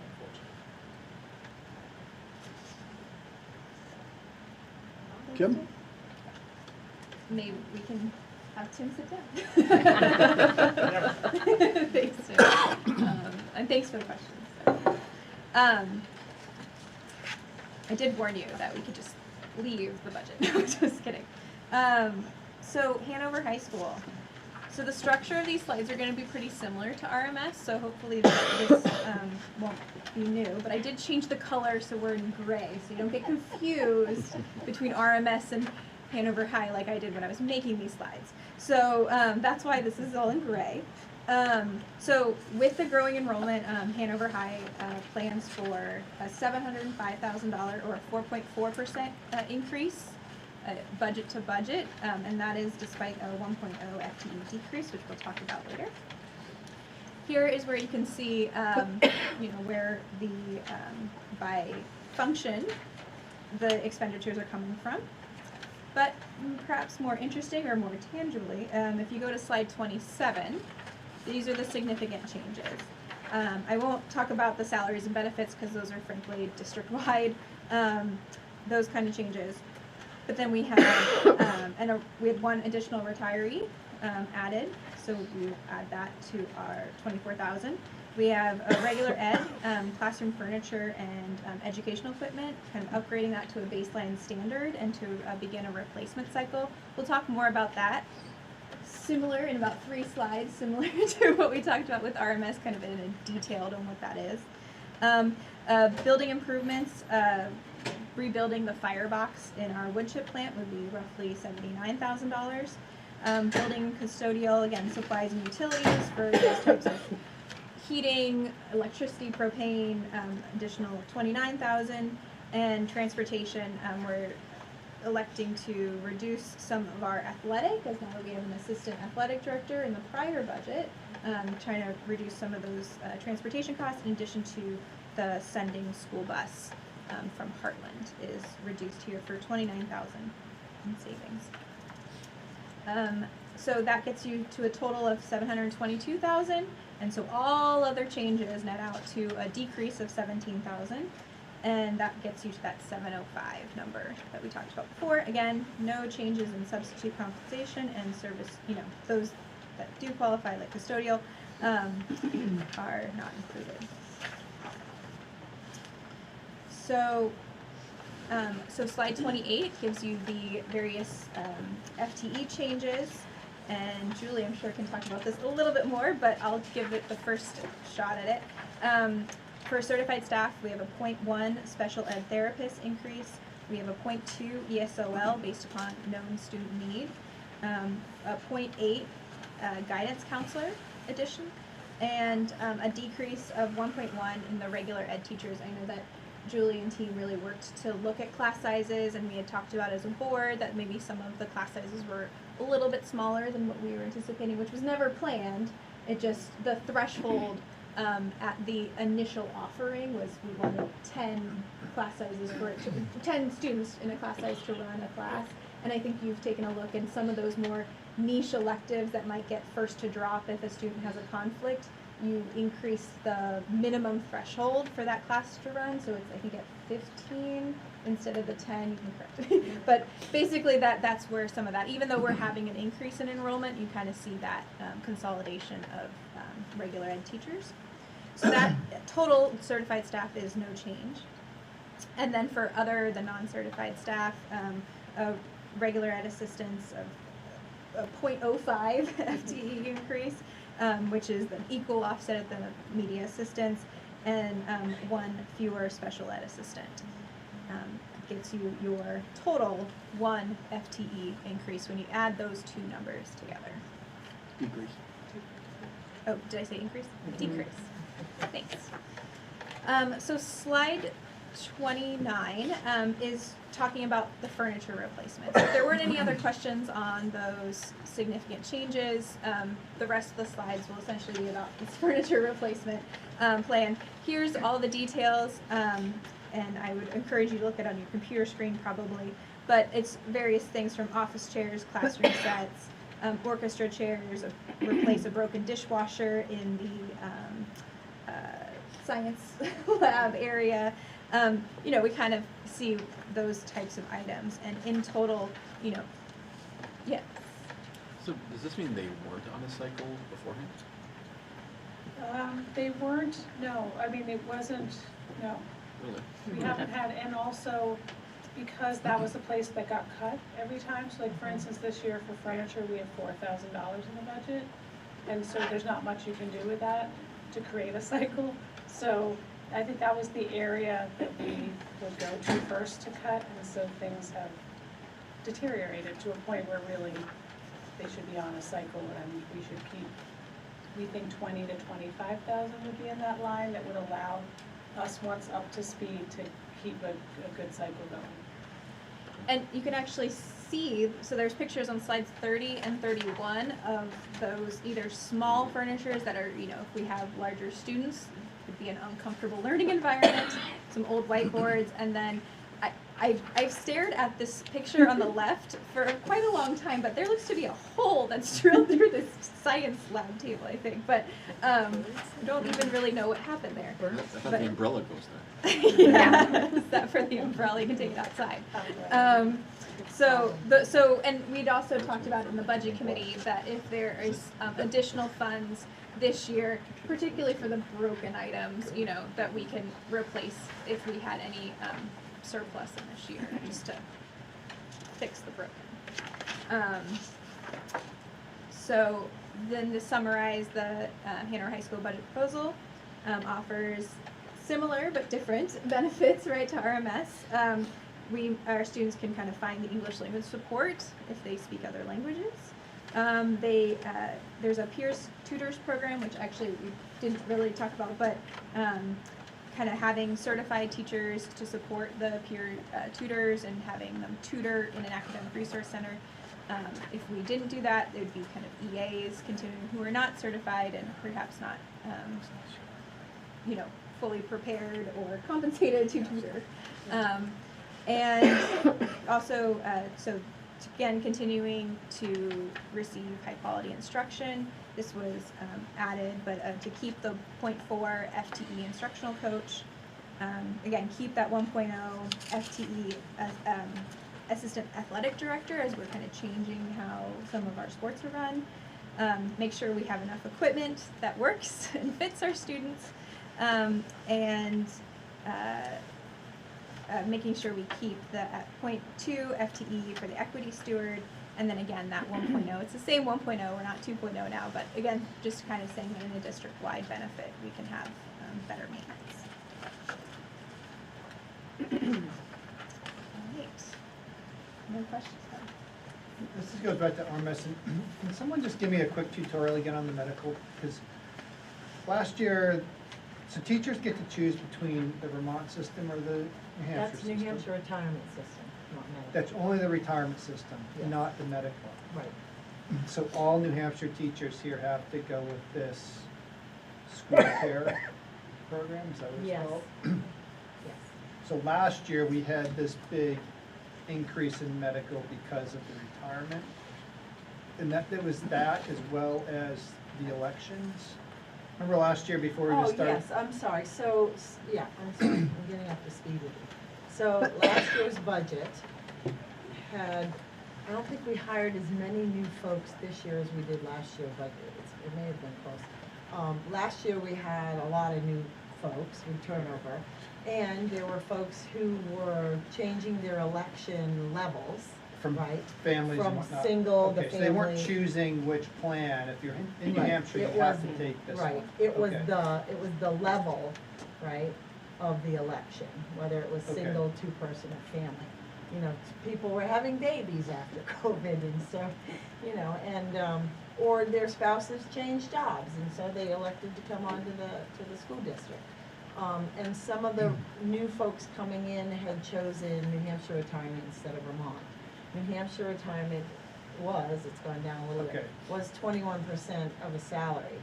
Vermont charges a set fee, which is $1,506. So changes like that are significant, because you're talking about 13,500-ish difference.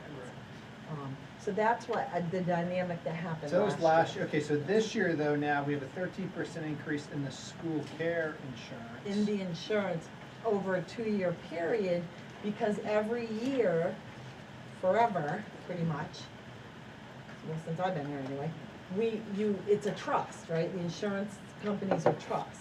And so, and NHIT runs the same way, New Hampshire Insurance Trust, as school care. So each year, they have to look at how much money they have in reserves, and they're only allowed to hold back a certain percentage to hedge against any catastrophic claims costs. So based on the percentage they're allowed to hold in reserves, they have to give back the rest of the money as a rebate, okay? And so the rebate monies come back into the district the next year, and it changes the effective rate. So if the increase might have been 8.2%, but you got $250,000 in rebate, and you spread it out over the dollar amount of what your plans are, it makes your effective rate go down. I budget effective rate because I don't want to budget higher than what we need, okay? So, and that's a wonderful thing, because we don't end up with, $1 million surpluses that people say, what the heck are you doing, right?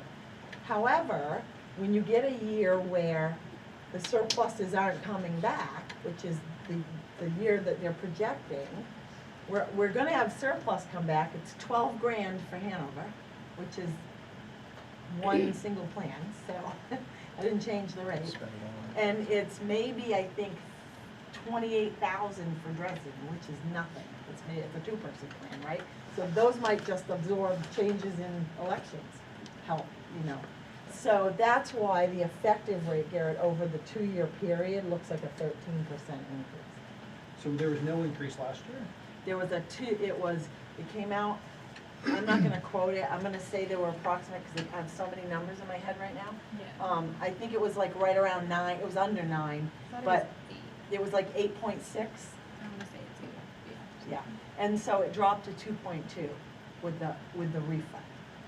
Or Okay. this year, okay. So we have different issues on, because the Vermont healthcare, we have the issue with how we come to an agreement with the couple of years where it's gone to mediation, all that stuff. New Hampshire, you don't have, doesn't sound like this 13% increase. So the increases are actually fairly okay, it's just that this year we got hit because of the last. Over a 2-year period, because we're not gonna get a large rebate back to Okay. make the effective rate go back down. Because I mean, about 30 to 35% of the whole budget increase for the entire school district is healthcare. right? Because So- what you have to understand too is that money that's getting rebated, you have to do one of two things with it. You have to give it back in proportion to where it came from, which is part employee, part employer, right? Or you have to cut checks. Some districts write checks to everybody who's on staff the prior year, which is a nightmare, I can tell you. I have always, in all of my districts, used it to affect the rate downward. And that way it goes back through similar to how it came in. Some districts will write checks, which is a nightmare. There's no law either way. Either way is approvable. But so what they do is when the check comes in, we do it against, they give us an effective rate based on the surplus they're gonna send afterwards. Kim? And there are some election changes. I didn't do a full-blown, I'm sorry, Kim, I didn't do a full-blown, diagnostic on it. I can go back and just have more time. Yeah, and that's actually a good point. I meant to say that, this is just a version, right? I'm pretty sure we're gonna be meeting as a budget committee. I think this is where it's gonna happen. I think there'll be a budget committee meeting January 3rd or 4th, and we'll kind of refresh some of the numbers. We have some good guys to add that we know, and we just didn't make it for tonight. So, district-wide now. Thank you, Julie.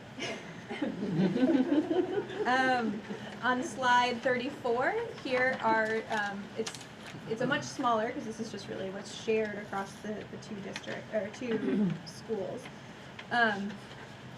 We have a total of 183,000 increase in district-wide expenditures, and this bar chart shows you the breakdown of that.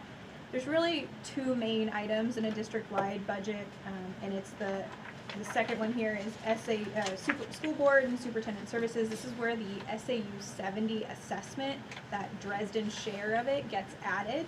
And so actually this change is effectively the difference in what our SAU budget grew by, which we have discussed and approved as a board already. And then the building and grounds custodial is that addition, mostly, some of it is salary and benefits for existing staff, but mostly is that 1.0 maintenance. So if you look on slide 35, it's basically what I just said, salaries and benefits, additional of FTE. We have buildings and grounds. Also, there's about 7,500 increase in our general insurance line. We have no changes to the So for the debt kind of piece, and then retirees, the final retiree payment for a maintenance staff was completed. So that's pick up. So that's total significant changes of 188,000. All other changes combined is a 5,000 decrease, and so there's how you get to that 183. Can I expand on this slide just a bit? Yeah. So the salary there is, we've added one FTE for maintenance. It's not custodial, it's maintenance. We have 3 maintenance technicians and 4 buildings. We're falling behind. The principals will tell you that they're putting work orders in and work orders in and work orders in, and there's only so many hours in the day. The buildings are, they're aging. They're not falling apart, they're not in bad repair, and we've got a wonderful audit that's coming out that will tell us exactly where our baselines are. But we really need to add 1 FTE for maintenance. So a good portion of that 70 is for the maintenance worker that we're adding. The other thing in the benefits, there were 2 election changes of the maintenance staff that are on this section. Okay, so that's not all rate increase. There's a 2-person plan that was added for the 1 FTE that we're hoping to carry forward, that we're adding. And then there was a cash in lieu that went to a family plan. That's a change of about $26,000. And then there was a single plan that went to a 2-person plan. So that's a change of like another 9. So that's why that line in the benefits section looks so high. And of course you pick up New Hampshire retirement system on that. all in for that, I think it's on the next slide, right? The other thing, what was I gonna point out? We did not budget, we've not scheduled, I know this may come up as a question, so I'll just say it now. We didn't schedule a debt payment for the athletic field upgrades because we structured that debt as a line of credit, and we will not be drawing off of it until after July 1. So it's gonna buy us another year before we have to make a payment. If we have to make any payment, it'll be a very small interest-only payment that we can fit in. So that's it for district-wide. If there's no other questions, we can move on to then, did I speak now?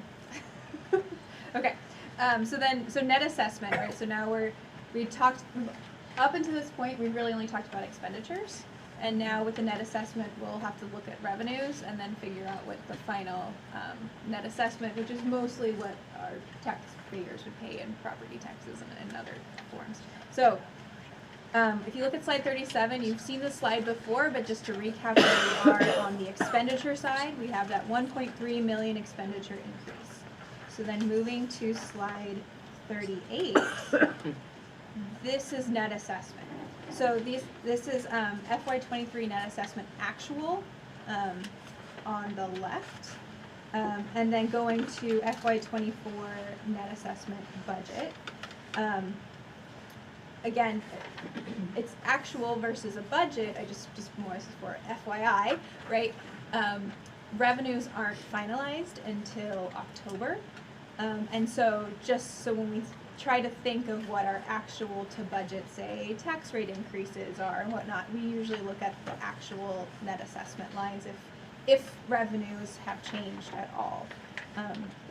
By the time that we projected in the budget and was voted on in March until when they're actually finalized in October. So that's kind of why we're looking at that there, and also why you'll see that reflected in the exhibits as well. Usually when you look at net assessment comparison, it's this actual.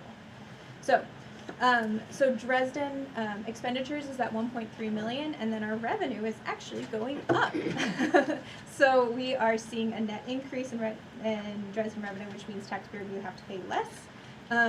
And so that's the good guy of 183,000, and gets us to the 27.26 million net assessment budget.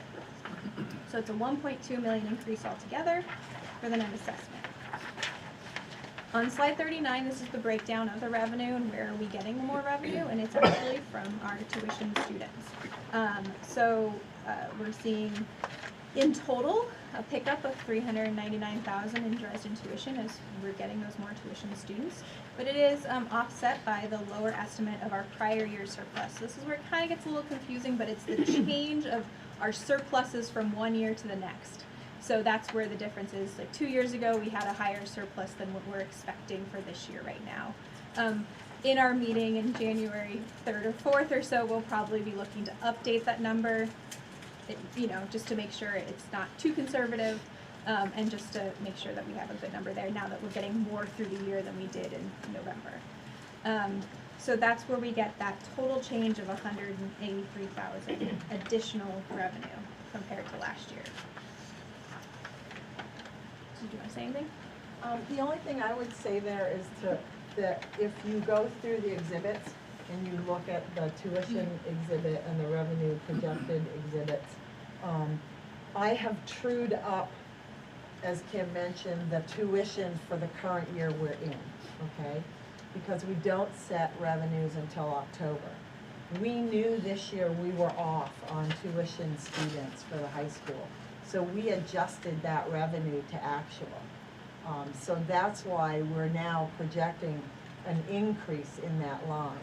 If we had projected it budget to budget, it would probably show kind of flat. But we actually adjusted that this year because we saw that coming at us.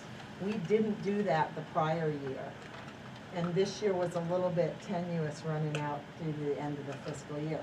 We met our obligation of 400 on the fund balance against assessment, but it didn't leave a lot to retain. I mean, we only retained about $40,000. because we were down on revenues for tuition last year. But we had budgeted much higher, more students than what we're looking at now. We also have a large, we have a small 12th grade class leaving us in tuition students. And historically, we've been bringing in 9th graders in between, 22 and 29 students. So that's why there's a swing there. Plus the rate goes up, right? Every time our budgets are ratified, the rate gets adjusted. So that kind of gets you the detail of revenue. So we talked about expenditures, we talked about revenue, we talked about the net assessment, and just how is that 4.4% growth in net assessment? Like, how is that compared to inflation? So the next slide, on slide 41, oh, sorry, I got ahead of myself. Slide 40 is just the breakdown. So it's the same, that pie chart is the same pie chart you saw before with kind of where are the expenditure side coming from, and then that blue side, and the reason why it's separated from the pie chart is that it's kind of helping us, right, taking off that load. But that's where, if you think about the Dresden net assessment, where is it all coming from? That's kind of the slide that you look at. So slide 41, this is the net assessment versus inflation. Just kind of give you a little bit of history of where we've been. The blue line is what the Dresden net assessment has been, so those revenues minus expenditures and the growth based upon the prior year's actual to the budget proposal. So similar to try to get a similar comparison to that 4.4%. Of course, last year we had that really fun grade 6 methodology change. So if you looked at the actual number, you might see like a 15% increase, right? But there was like $3 million that was, there one year and not the other in the net assessment. So that was just adjusted for that to get to that more realistic comparison number of the 2.2%. And you can kind of see that it's been trending near, if not below, inflation in several years. Yes. Okay. Can you go back to slide 40? No, we're not going back. No. So for the assessment, legal, and audit thing, I noticed that's an increase of about 42,000. Do we know what our baseline is for that? The SAU, that's all the SAU assessment. No, I mean the sort of like the legal and audit portion, like a lawyer involvement. I think the total between those two, because if you look at the net assessment increase, I think it's like $200 more for legal and audit combined. I think is, if you're asking for what's, if you're asking for the total. Yeah, so like if the Yeah, I increase don't have is the total off the top of my 42,000, are we talking, Yeah, is it hold high six figures or low six figures? But I mean, it's like all Right. the assessment. So the total for that section, so it's put together, right? So SAU School Board Services is this year $65,718, and for next year it's $65,769. But the SAU assessment this year is $1,195,093, and for next year it's $1,237,487. So that is the total amount in that section is the SAU increase. I guess my ultimate question is, are we at the point where we need to talk about having an in-house lawyer? No. No, okay. Not even close? No. Okay, that's a good thing, I guess. It seems like we're always talking about one of the If you were only dealing with, it might make sense if you're only dealing with one type of law, right? Or you had a lot of cases with one type of law, meaning like if it's all your labor issues are coming at you, right? But where we have really 4 different areas of specialties that we need to use depending on what's going on, and they're not large in scale, or they don't reoccur a lot. I don't think it would be prudent at this point. That's reassuring, thank you. Unless you have somebody that does all 4, specializes in all 4 areas, which is very rare. So then if we can maybe move past the inflation Oh, I'm sorry. slide. It's okay. I'm driving. I'm doing my best. Okay, so slide 42, really where we usually end in Dresden is how the net assessment is then split into the Hanover and Norwich share. I don't have any slides about tax rates. I know that tax rates were presented that included the Dresden portion in Norwich and in Hanover's meetings last week. And actually, some of these slides is what the revenue pickup, right, is newer. So we'll actually see better revenue, but we'll kind of wait until January to present the final kind of cleaned up version. So just wanted to share that when we actually talk about the share between Hanover and Norwich for the net assessment, Hanover students as our ADM as our percent of Dresden is increasing 1.77% for Hanover side, and it's therefore decreasing by 1.77% for Norwich.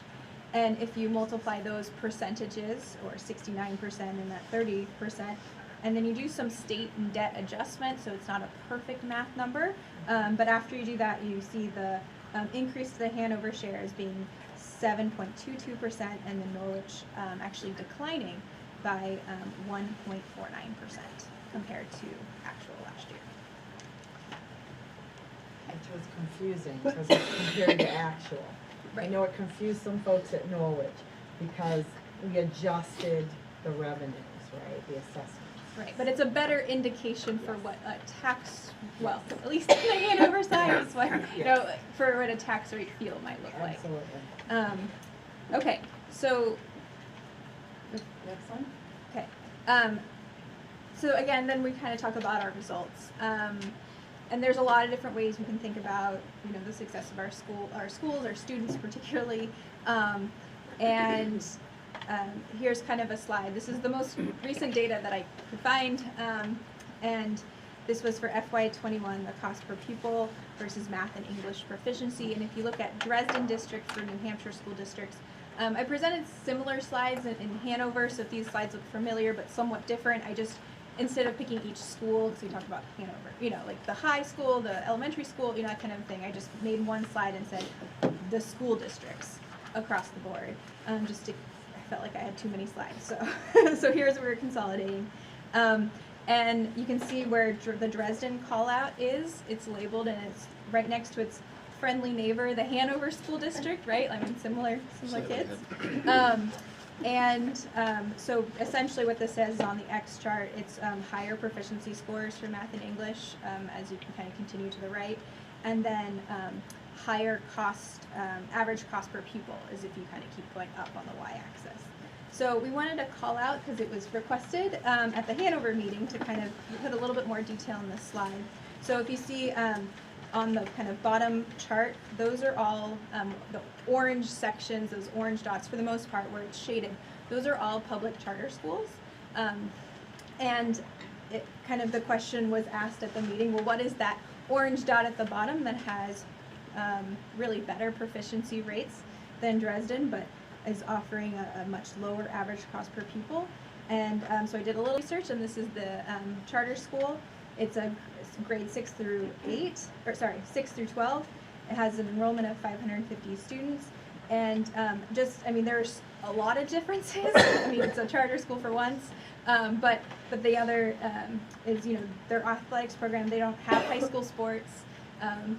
They send students to play at their home school district for athletics. They do offer middle school, but sports, but it's only run by volunteers and parents. So I mean, you can kind of, that's just one example. There's a lot of other kinds of things that are different about their program offerings. And then the other kind of point was, well, what's going on with that point way up at the far right? And that's for Newcastle. It's a very tiny it's an island off of Portsmouth. They have 36 students, and they tuition out for grades 6 through 12. So just to kind of give you a feeling, and that top chart, really I tried to figure out, you know, a rural school district, less than 100 students in it is that kind of chart up above. Yeah, that's Grants Pass, way up in the top of New Hampshire. Yeah. So.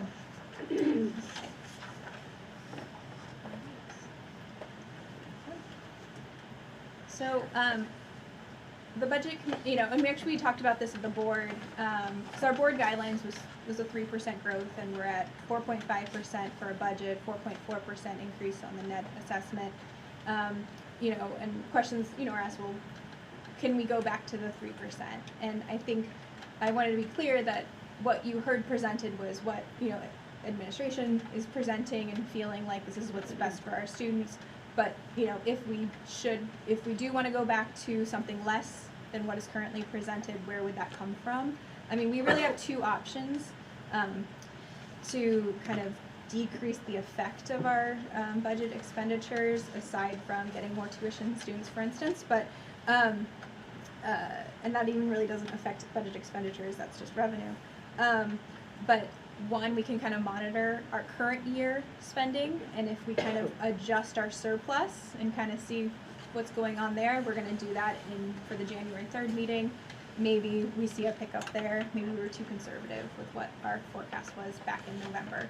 And then the other is finding some savings in our budget expenditures that have been requested so far, and that is what's described in the next 3 slides. So, so the administrative team, thank you very much, kind of went back and said, okay, if we were to get to and I should say too that this is, you know, this discussion too was held before we kind of saw some of those revenue pickup savings. So I think the vision that was presented at the time is a little different.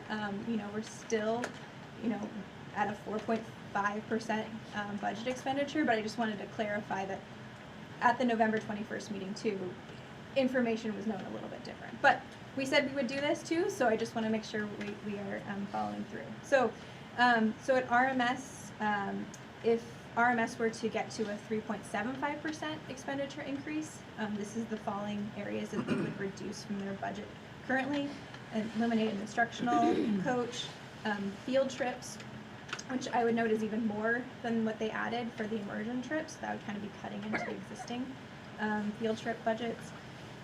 A crossing guard, to reduce the crossing guard, and staff would take on that role, and then assorted other supplies, staff, teacher for $68,000. And if we wanted to get to a 3%, it's all of the above plus then personnel reductions with that 0.2 FTE world language teacher, 1.0 for a non-special ed assistant all in. That's how we kind of get there for RMS. So for the next slide, for slide 47, similar, so to get to the 3.75%, we kind of hopefully not use broken, but ill-fitting desks, you know, that we've seen here. It would cut 90,000, which is not that full list. There still be that 25,000 to kind of be on that regular plan, but we wouldn't get up to the baseline in that year. Reduce the equity steward position of 0.2. To get to a 3%, all the above, plus, again, the peer tutors program, there would be no certified teachers, which is a savings of 60,000. The iMac lease and Chrome, kind of, that would essentially, it's still there as a cost, it would just move to another budget.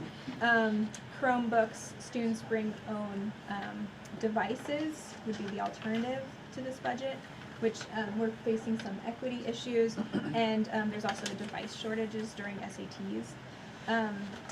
There's a floating elective, which is a 0.1 FTE reduction, less students class choice, and classroom materials may not have the equipment it needs at 16,000. Okay. So, and then again, since there's not a lot moving around in the district-wide, that is a choice for Dresden, right? It's really just to eliminate that 1.0 FTE, which is actually would get you way more than 3%. And that's a share, just to keep in mind, all of the maintenance for all of the districts sit in Dresden's budget, okay? We've never changed that, it's just the way it is. And the other districts, based on work order system percentages, pay Dresden back. So once or twice a year, we bill out to Norwich and to Hanover District, and they send revenue back to this district to help pay for the maintenance workers that go to those schools and spend time there working on projects. So there is a bit of a revenue offset that it will get adjusted in the next year out if we do that. We base it on actual usage. Can I ask you a quick question? So this is a bit periphery, but where are we in the buildings audit, facilities audit? They're on site right now. When do we expect to get some numbers? Hopefully mid-January. We have Marion Crossing and draft, I haven't had a chance to. But we read don't it. think that's gonna inform this or any other budget. Not this one. And does this? They said they would notify us immediately if there was, deficiencies that were dangerous. Okay.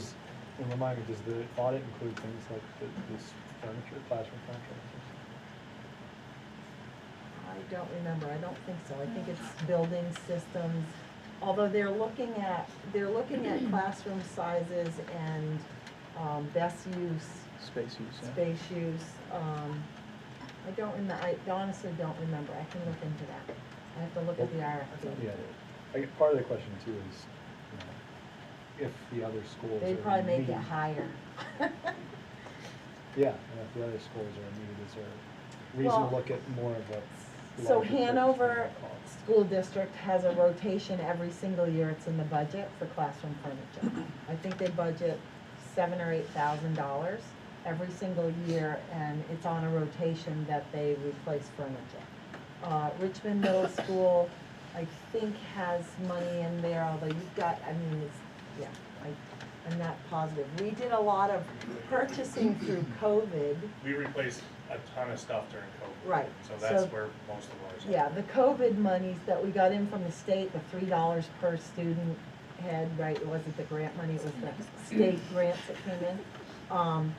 We used a lot of that for some furniture replacement. In fact, at the high school, we did a few classrooms here too for furniture replacement. Otherwise, that might have gone a little higher. I think we did 5 or 6 classrooms, tables here. We did a lot at Marion Cross School too, The with bigger COVID the money. kids, the more they break. The what? The bigger they are, the kids? more they break. Kim? So when they're smaller, stuff So lasts. kind of onto the COVID funds, if we go Yes. to the next slide. Can I ask a question? Yeah, Segue. sorry. Yeah, Can we, the 2 slides about the, what we could do to reduce, we like really looked it through. Would it be, should we maybe have Julie and Tim just quickly give us like, because I think that probably took a lot of time to do, and just kind of talk through quickly like what some of these things are. So I don't think most of us want to make these reductions, but I mean, obviously things like the used broken furniture, that is pretty self-explanatory. But there's a couple things like peer tutors, like the high school. I don't really know what that means in the term EA, like kind of maybe go through the bullets just quickly and just kind of say like what the impact would be, right? And whether these FTEs are even already there or whether it means letting someone off, you know? So, I'll go first just because I came up first. The instructional coach is a proposed position that does not currently exist. Field trips. What does the instructional coach do? The instructional coach is a way that, it's someone who's trained on the faculty who go into classes with specific ideas in mind, based basically on the same rubric that we use for evaluation, to help teachers come in line with best practice in their field, but in a non-evaluative way. Because right now, teachers, if they want to get better, are basically stuck in this, do I want to invite an administrator in who's also then going to evaluate me and try something that's not going to work, right? So that's something we would probably fill that position from somebody who is currently on staff and would sort of shift around. Because it's a very specific and difficult position to fill because there has to be a lot of trust from within the staff. So it's like only 25,000? Yeah. It's not like a real person? No, it's it would be part, it's a point to, part of somebody's thing.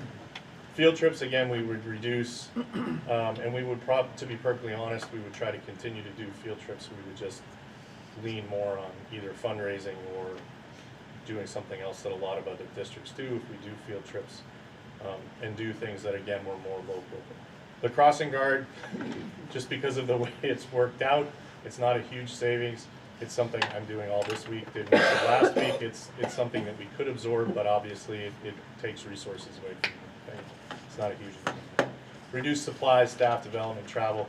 Those are incremental changes to,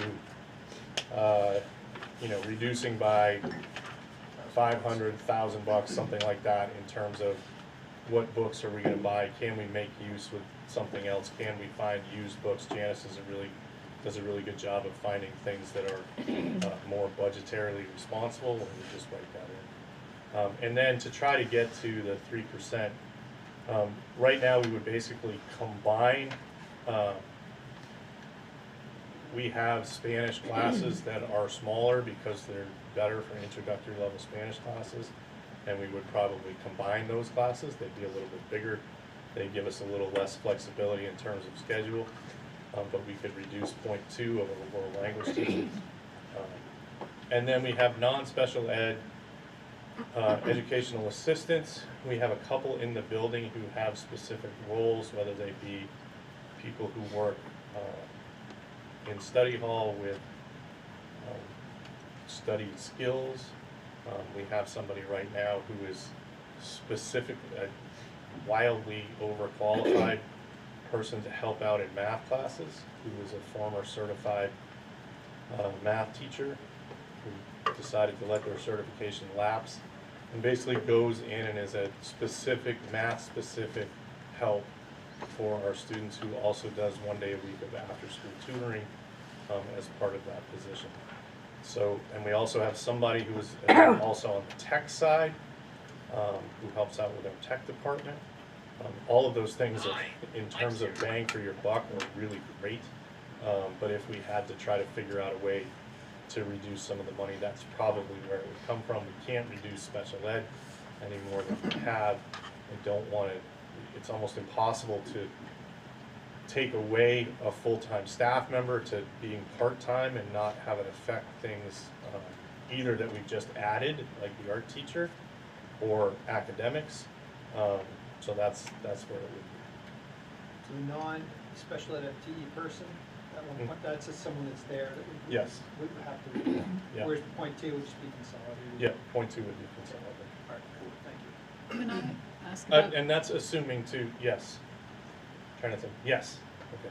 Because we have somebody who's on leave of absence, who may or may not come back, and we have to figure that out. Tony? The 32,000 in field trips, is that the total field trip No. budget? It's the, we added some money to our regular field trip money this year, budgeting, and then it would be the $25,000 that we would add for the immersion field trip, and then we cut $7,000 off of what we have for our field trips. So the Sorry. 24th, it was 24,000 for this year, they added 25. So they basically cut the 49 by 32 and make that line smaller. Okay. And if you didn't do your Montreal, New York field trips, you could cover all your other field trips with less than 32,000 total? Yes. With less than 25,000 total? Yes. Well, we don't know, because we didn't have field trips 2 years ago. So far we've been able to cover what we want. I mean, we would come up with things that we would be able to cover. We're just getting back to field tripping. And it's worked out well because people don't want to do anything big, so it hasn't cost us very much, but I mean, that's one of the other things that we've talked to about. I mean, Jamie will tell you, the cost of diesel fuel went up, I don't know how much, so anything that was a bus that was formerly fairly reasonable, not so much reasonable anymore. So it gets really dicey. Howard? Yeah, so am I right in understanding just the way this is organized, that the things that are in the first group would be your preference to look at first or more closely, and the things that are in the second group? Yeah, that would really, Okay. yeah. They had to twist my arm to put those in. Kim? Well, Julie. to answer the Hanover High piece. Yeah. Okay. So furniture, we just wouldn't get to the baseline and the replacement cycle. So there's that. Equity steward, our equity steward's been pretty valuable this year in terms of staff training, as a staff resource, tracking our affinity groups. We're gonna do another equity audit at the high school. So we wouldn't do that, or we would try to do that in other ways, because you can't ignore equity. So obviously we wouldn't just not have it, but that's been really, really helpful. We actually would have made that point for, but we were trying to keep the budget under control, so. And then student academic support, we're slowly growing a program. It's starting with a writing center this year, and we want to add math next year. And what we've been doing with that, like we tried to sort of reorganize stuff within to help grow this for next year. But right now, students will go to academic resource centers and have EAs tutor them, which really isn't what they're paid to do. And so this would have certified staff, which we're doing right now with the writing piece, also creating this training program for peer tutors where we were thinking about maybe giving them credit to actually be peer tutors if they worked in the center for a certain period of time. So we're piloting that this year, and we're trying to grow it for next year with funds that were already in the budget. iMac lease, push it to another year. Chromebooks. Some kids don't choose to have Chromebooks. We can encourage more kids not to choose to have Chromebooks because we have an embarrassment of riches in this community. However, it causes equity issues because kids are using their own devices and other kids are using the ones that we give them, and then teachers are trying to figure out what platform to use that works on what computer. Voting elective, we try to keep the .1 to move where, like, for instance, this year, we're having a lot of interest in our fitness center and maybe having an upper level PE class, which students have wanted for a long time. So if a lot of students signed up for that, that's where we would swing the .1 different years. We swing it where student interest is, so we could just not swing anything. And then the specifics about that last one are iPads and pencils for biology and art class that they've been asking for a while. So they just wouldn't have that. Biology and art exists right now without it. So they just wouldn't be able to do the things that they wanted to do, but we would probably all survive. It just wouldn't be the program that we initially wanted to put forward. Thank you. Kim? This one's kind of self-explanatory, right? Yeah, I think we talked about that last one. So, going to that perfect segue about the COVID relief fund. So this is more of a comment you might have heard in the news, like, oh, schools have all this unspent COVID relief funds, and that's really not the case for both Dresden and Hanover. There's actually this really nice, this comes from the New Hampshire Department of Education website. It's called iGrant. You can look at all of the school districts who have received kind of COVID funding and where they are in their spent. So in New Hampshire, we received our funds based, and Jamie had the exact dollar, like $3 per kid or something. But well, there was that's money from the state, but then there was also money allocated from ESSER based on Title I funding. Like to put it into Title I funding for Hanover is like $6,000.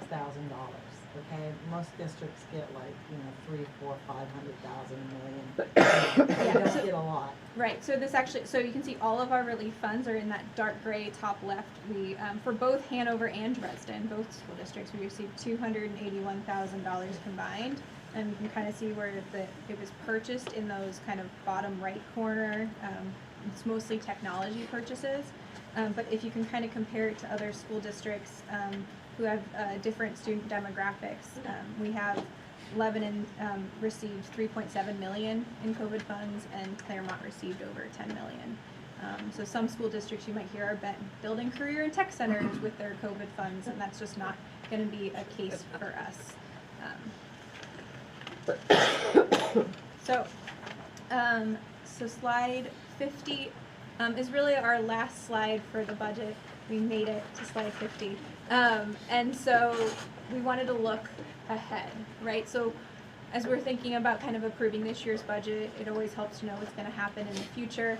And the FY25 Dresden budget has a couple of headwinds and a big tailwind, and some of them are related. So the big tailwind is that large Dresden debt retirement, approximately $2.3 million, is going to roll off starting in next year.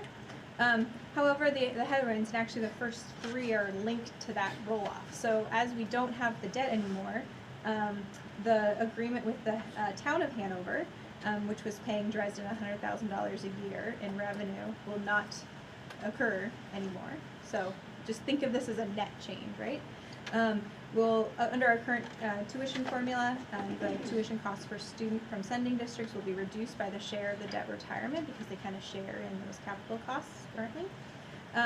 And then number 3, the reduced state of New Hampshire building aid. This is really, this has no impact for Norwich. This is really just a Hanover thing. As you think back to that, how do we share between Hanover and Norwich based upon the ADM or proxy for student enrollment, right? So those plus and minuses, some of that is this state building aid that New Hampshire, Hanover would receive. But that goes away because we don't have the debt. And then finally, and I know we've talked about this a lot, but the Vermont People Waiting Law will go into effect next year. You know, and it's estimated to have, I think the latest number is 20 up to 28% increase, somewhere in that ballpark, for a property tax increase for Norwich over the next 5 years total. So, and that has no direct impact to Hanover. So, that Great is job, it. Kim. Yeah, thank you everybody. Any comments or questions from the board? We need more debt. What's that? Sounds like we need more debt. Not yet. Okay. We still have to pay off after this rolls off. There's still a couple more little ones that we need to satisfy that we promised we would. Kari? This would be maybe for January. I was looking at the revenues, and it looks like interest income is, I don't know what the assumption is, but holding steady at $20,000. And I just, if we could visit if whatever the assumption is, if that still makes sense. And then I was just looking for one last clarification on the revenues, which is Exhibit 3. Refund of prior year expense. This year we have $80,000. Is that the insurance premium that you were referencing? Sometimes, not always, because what we do, we don't recognize it there, we recognize it against the actual bill that comes in, because they change our rate. Okay. But no, we do have, you know, like we carry over purchase orders, you know, into the new fiscal year sometimes, because it's a project and it hasn't been completed yet. Or it can be adjustments to, oh God, some payables. So we book there anything that is coming back to us even from the prior year that carries forward. Some of it is checks where we've gotten refunds from different, you know, different adventures. I'm trying to think what that large one is there. But it That sounds might like have been that's- a refund from 3, 4, 5 years back. I have to look it up. So that sounds really unpredictable. So It just is. because we got 80,000 this year, to say 20,000 next year is still decent. It is, yeah, it is unpredictable, but usually it usually comes in the 20s. I think we've had a couple times it's come in higher than that. Any other comments or questions? Really quick. Garrett? The big projects, I read some notes that things are kind of delayed, so is there any issue with that? I mean, No. so No, they're just actually- taking long, like, so that's the track and the baseball. Yeah, so field the from last RFPs are going, hopefully going out by January 15th. We met on the baseball field on Monday, and they finalized the plans, the building plans themselves. Okay, and they're just finishing the narratives. We're meeting on the track tomorrow morning at 9 a.m. to finish those schematics, you know, maps and all that, and finish the narratives. But there's no problem with our borrowing. That's already been signed and is just sitting waiting. So the like rates are set? Yeah, the rate was Okay. set, and it was set as a line of credit, so That's we right. won't be paying anything unless we draw. And right now, we've been able to sustain through our own budget monies that we have, you know, the payments for the engineering, you know, because we've got engineers working on it and specialists working on the designs and all that. So, but they're not astronomical that we're spending. If we get to because we have positions that haven't been filled, to Kim's point, we'll probably be adjusting that balance offset for the assessment in the January. I took a quick look at it when I built the Exhibit 6. You can look at the bottom line on where I'm projecting we're gonna end up and where we budgeted. And there's about a $700,000 difference right now. Some of that is discretionary funds, right? So usually we'll look at ones and 200s, which is salary and benefits, because those are non-discretionary and don't move a lot. But we'll probably be adjusting that. So right now, we're okay and we don't have to draw money from that loan. We're okay. We're gonna look to break ground, even if we break ground, you know, with the baseball field and the track right after they're done with it, we still probably would only be a month ahead of the end of the fiscal year. And you can expend funds, well, that's already been approved, so we can, you know, we can expend funds anytime on it.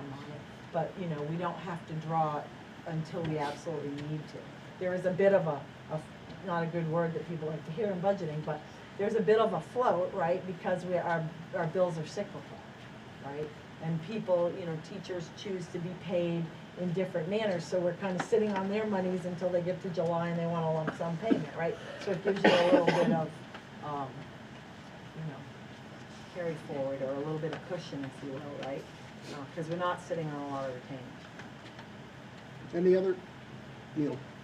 Just an observation. I will say, I mean, when you look at these budgets, whether it's high school, the middle school, the elementary schools, the top two items on each one are always salaries and benefits, right? By the time we get to this stage in the process, those things are set. But this body here actually has the ability to affect those two largest items on the budget through the negotiations process, right? And so I think we might want to, I don't know whether it's part of strategic planning or just, I really wish that the body would have some sort of longer term vision on that, on those two aspects of the budget, because I think that they can have a dramatic effect on what we can continue to afford over time. The health insurance increases, I believe, are in part due to the negotiated settlement that we came on how much they can pay for premiums and how much is the out-of-pocket going to be. When you look at the salary piece of things, what shows up is like a 2% increase on base. That looks very reasonable until you understand how the system actually works, with a 2% being applied to a grid system.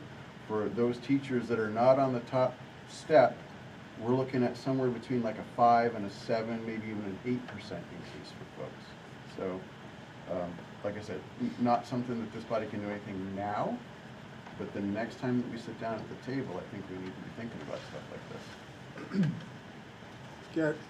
How do we institutionalize that? You know, so, because I don't even know when, but there's a lot of resident knowledge in these negotiations that is held by certain individuals, or is it held by maybe Jamie that will like move on through school boards over the years, right? Because this is like a great reminder for all of us sitting in this room here. I can hear Jamie screaming like I'm not going to be here forever. When this happens again in 2 years down the road, if some of us aren't on the school board, wherever, this is like forgotten, right? We have tried to pull new people into the negotiations process, as some of us have been doing it for a while. You know, may spin off as an attempt to try to build that knowledge base going forward. But I mean, that being said, we could have a meeting where we just talk about negotiations, right? And we can, Tom and Jamie and I and all of the others that have been, can just do a brain dump for everybody about what we've talked about, how it's gone, what we've done, and that sort of thing. I mean, even just like notes on it, right? Like, I don't know if that's like legal to keep or something. There are files knee deep for, I would say, 20 years worth, okay, in the finance office of negotiations, and I promise before I leave you'll get run over. I'll put all my stuff into the files. Amy Tallman is my backup. She's an HR specialist, and she has been sitting in for the past few times with negotiations, because it is dangerous to only have one person on staff other than Jay, who is very competent and capable to handle it as well. But to know where, you know, the data is and where the, you know, mechanisms to do the projections are. So there, we have been working towards having somebody on staff that there's two people who know what's going on. Ben? I fully agree with Neil's point as someone who's been on a couple of those things by now, their importance and the long-term effects. Is there any particular reason we can't just have the whole board be part of those? Just two. Theoretically. Well, To you think, be- Katie? To be clear, right, to be clear, the whole board in essence is on it because that final ratification needs to be approved by the entire board. Right, and we do that, but if not all board members participate in those things, which I agree logistically would be challenging at minimum, you, everyone who's been on those, we try to explain it to the rest of the board, to the best of our ability, but it's like, what would you tangibly suggest we can do differently? Because I recall we did explain it to the board. You know. Rick, I would just say, per Ben's request, just give me some time to think about it Okay. rather than telling you right now. I was gonna say, there used to be an August non-public session where, you know, everybody on the board was expected to read the contracts, and we would ask administrators, what in here needs to change to improve the education, you know, for our students, and we would discuss what the priorities were so that the negotiators, when going into the negotiations, really could say, you know, we are speaking for the board as a whole, and these are our priorities, and then that's what drove the negotiations more.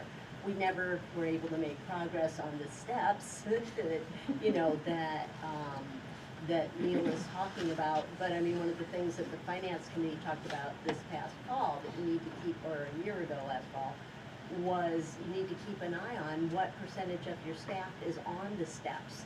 You know, when I was on the board, it was, I'm trying to think, 35-40%, and now it's more 50-50. So you're going to be seeing just a lot more growth as more people are on the steps. You know, so I would say at the beginning, you know, really put your heads together and say what's most important to you. Thank you. So maybe we'll put that on the August agenda, non-public board meeting. Kim? So maybe as like a next step for the budget, or to kind of summarize it, I think it would be helpful for the budget committee to hear what the rest of the board thinks, so kind of where we are in the first draft.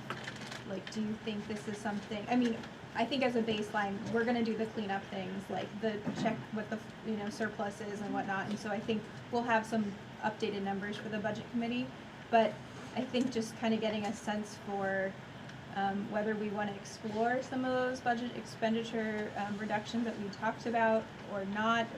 Is that something critical, or depends on the numbers? I just trying to, if we get some sort of feedback, so then we know kind of when we put a second version together, we kind of know what to target.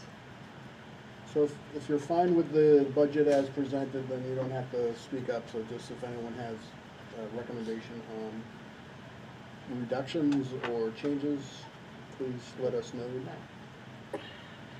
I think we've got a big outlier with, we haven't been notified of a common level appraisal yet, Norwich, and we anticipate getting that before January 1st.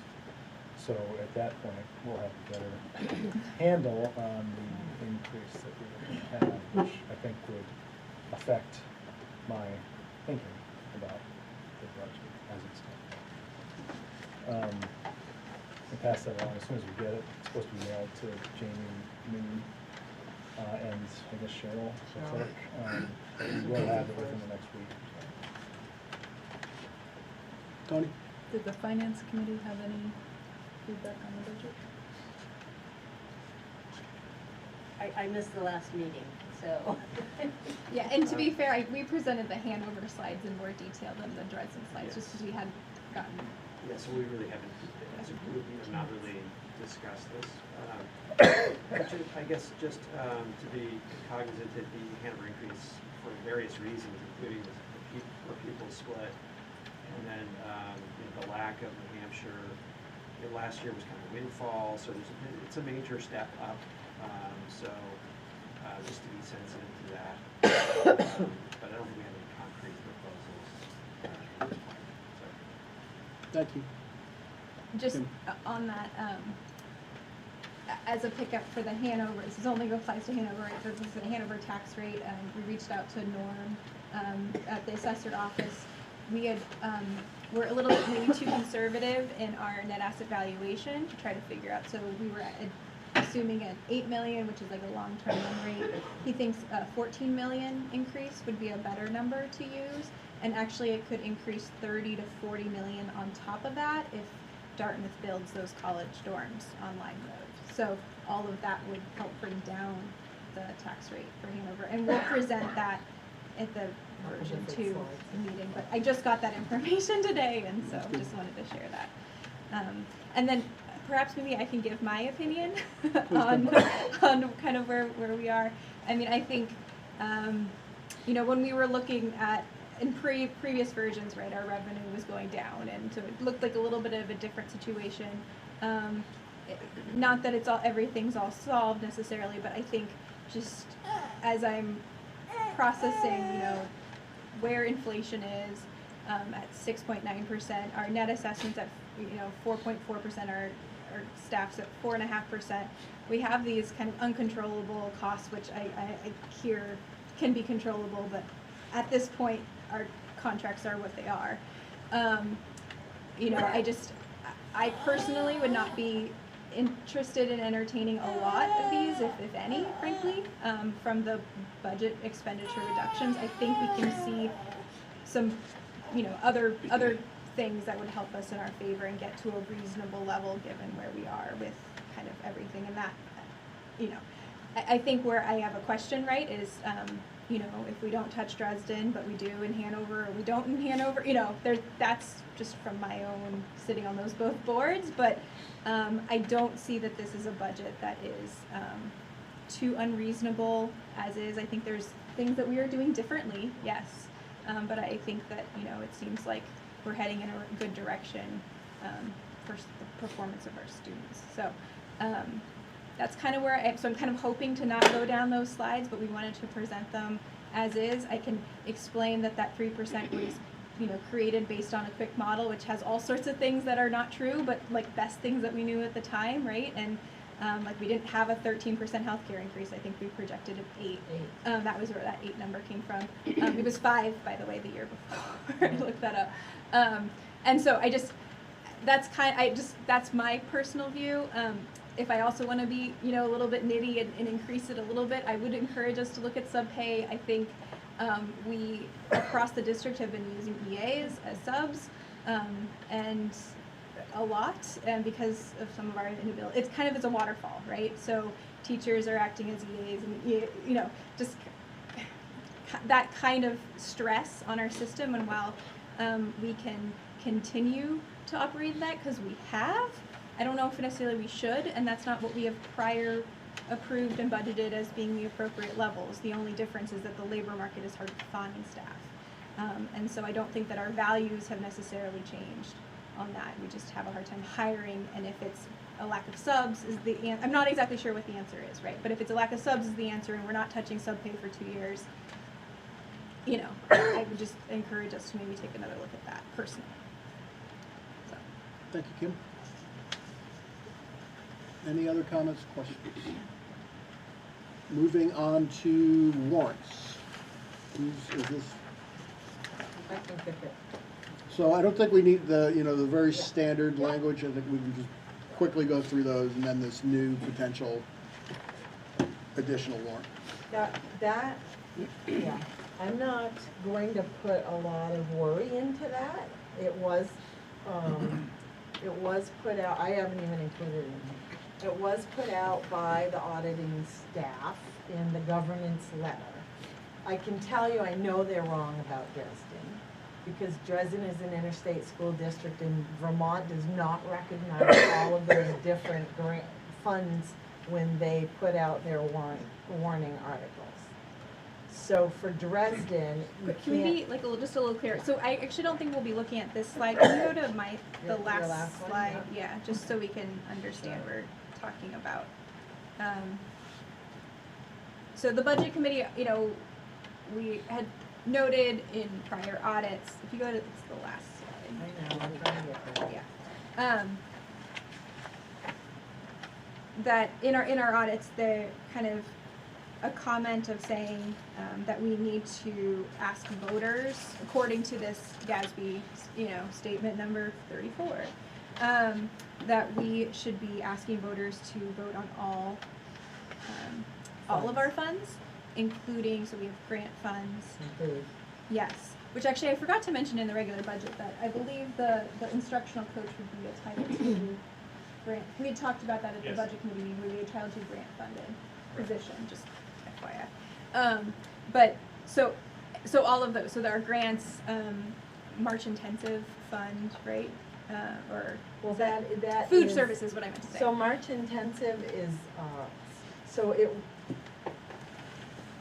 so March Intensive is monies raised, and you don't spend more than comes in. And so if it's a transfer from regular fund over to another fund, it's already being included in general fund, right?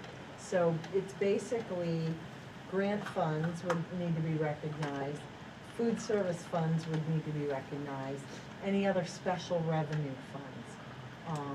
Yeah, so basically what our auditors would like us to do, although Jamie's probably gonna say why it's not gonna happen because we're a unicorn in Dresden, and they might be a little incorrect. But essentially what other school districts do is have all of those funds to be voted on, which is probably the most boring part of the voter's ballot because it all nets to zero, right, in those other funds. But they need to kind of include it to be voted on, but.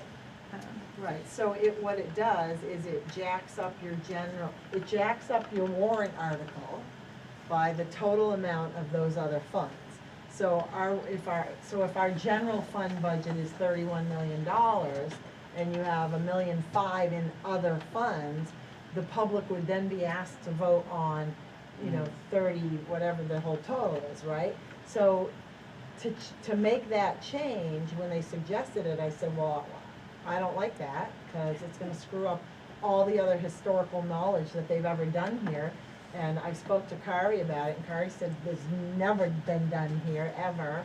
And that's when I went, I'm sure they're wrong, okay, because we're a unicorn on other issues and state laws for RSAs that we do not comply with, because we are an interstate school district.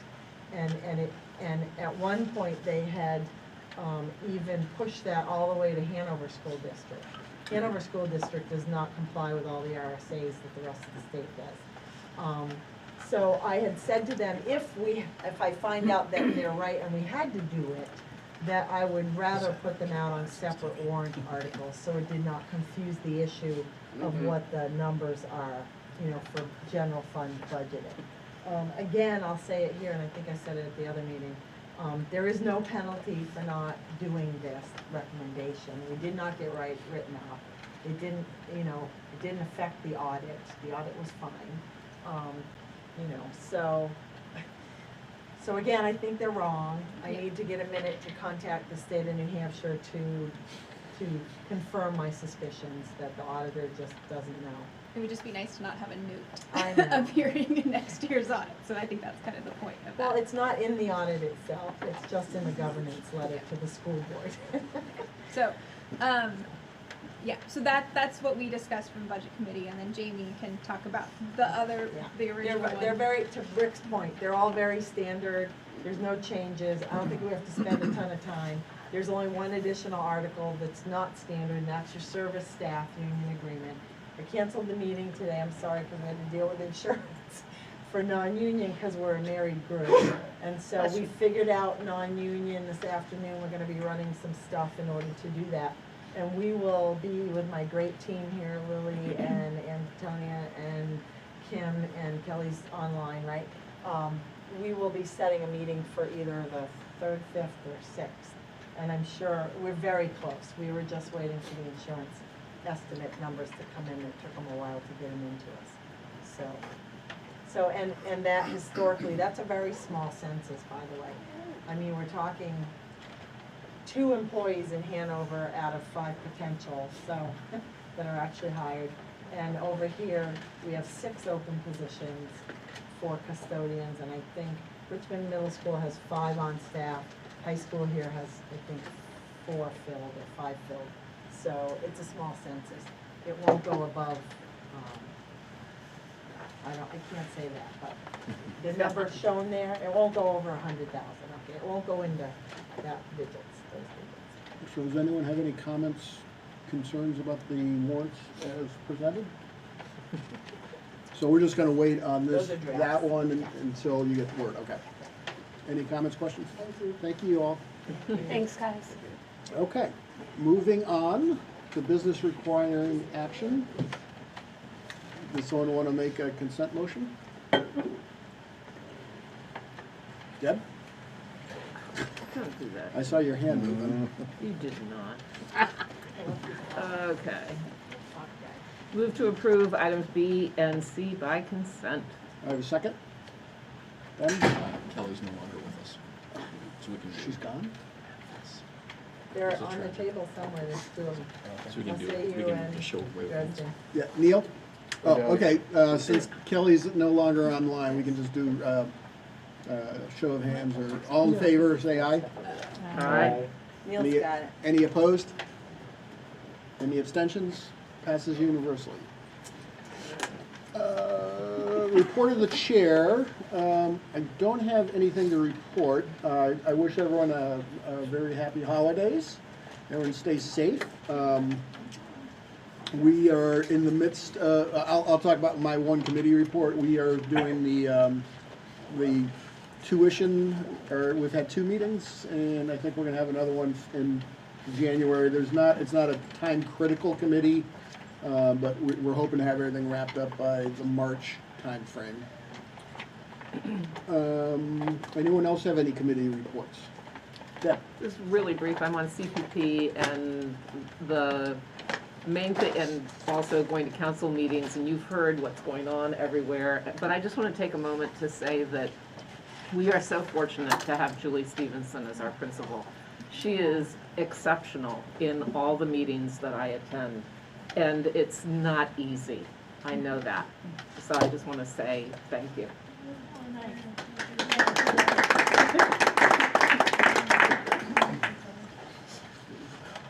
Any other committee reports?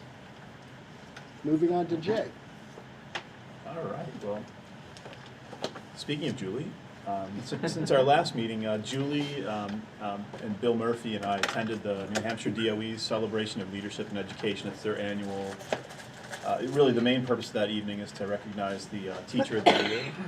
And they also recognized the 3 schools in New Hampshire that received the Blue Ribbon Schools Award. So we get to participate in that nice little dinner, and the governor was there, and Commissioner of Ed, and we met 2023 Teacher of the Year Christian Cheatham, who's actually unusual in terms of typical awardees for that recognition. He's a Air Force JROTC instructor and retired U.S. Air Force intelligence officer. So sort of an interesting choice for Teacher of the Year. He gave us a great speech. His outlook was awesome, and it was a nice night. And I think now we're finally done with all the recognition ripples from the Blue Ribbon schools. You'll notice our nice flag flying on the pole out here, and it's the gift that keeps on giving. And we need to get it into the marketing materials and start getting tuition students. Right. Yes. Yeah, closer to home, we're nearly ready with a set of draft strategic goals for academics, getting there with student support, organizational effectiveness, and facilities. We're going to set a date for the end of January to have a public meeting to share our goals and the draft portrait of a graduate, and then get public feedback on both of those. After that, we'll present the board with final versions of both, and we'll begin developing strategies to reach the goals, and then begin working the plan. So I'm excited about that. And then I want to join Rick in just thanking everyone for making the first half of the school year a great success, and wish everyone happy holidays and a fun, healthy, and much needed break. So Thank you, Jay. that's my report. Any comments for Jay? Questions? Robin is not here. She is skiing. So she did publish her report. Does anyone have any comments or questions about Robin's information? Okay. Jamie? I'm going to Tahiti in February, so don't. I'm only kidding. Oh, you should. You should. Let's take a collection. Yeah. Jamie, you got anything? Jamie's not going anywhere. I don't, I think I'm good, thanks. No need for non-public. Jay said we have no need for non-public, so at this point, does anyone in the public have any comments or questions? Anyone online? Seeing nothing, we're moving on. Our next scheduled meeting is January 10th. That'll be the budget adoption. We'll have the second go through of it. And if anyone has comments or questions or recommendations for the budget, please let the Dresden Budget Board Committee know, me, Garrett, and Kim. And at this point, does anyone want to make a motion to adjourn? Don't go anywhere. Ben, Move to adjourn the meeting at 8:47 PM. second? Lisa? Neil? Odell, yes. Yes. Christie, yes, but don't move. We have an SAU meeting quickly after this. So just a reminder. Tremin, yes. Johnson, yes. Nelson, yes. Keeney, yes. Very yes. Hartman, yes. Garrett? I know, right? And he doesn't get to vote. Okay. Okay. Meeting's closed. Lisa, take it away. Okay.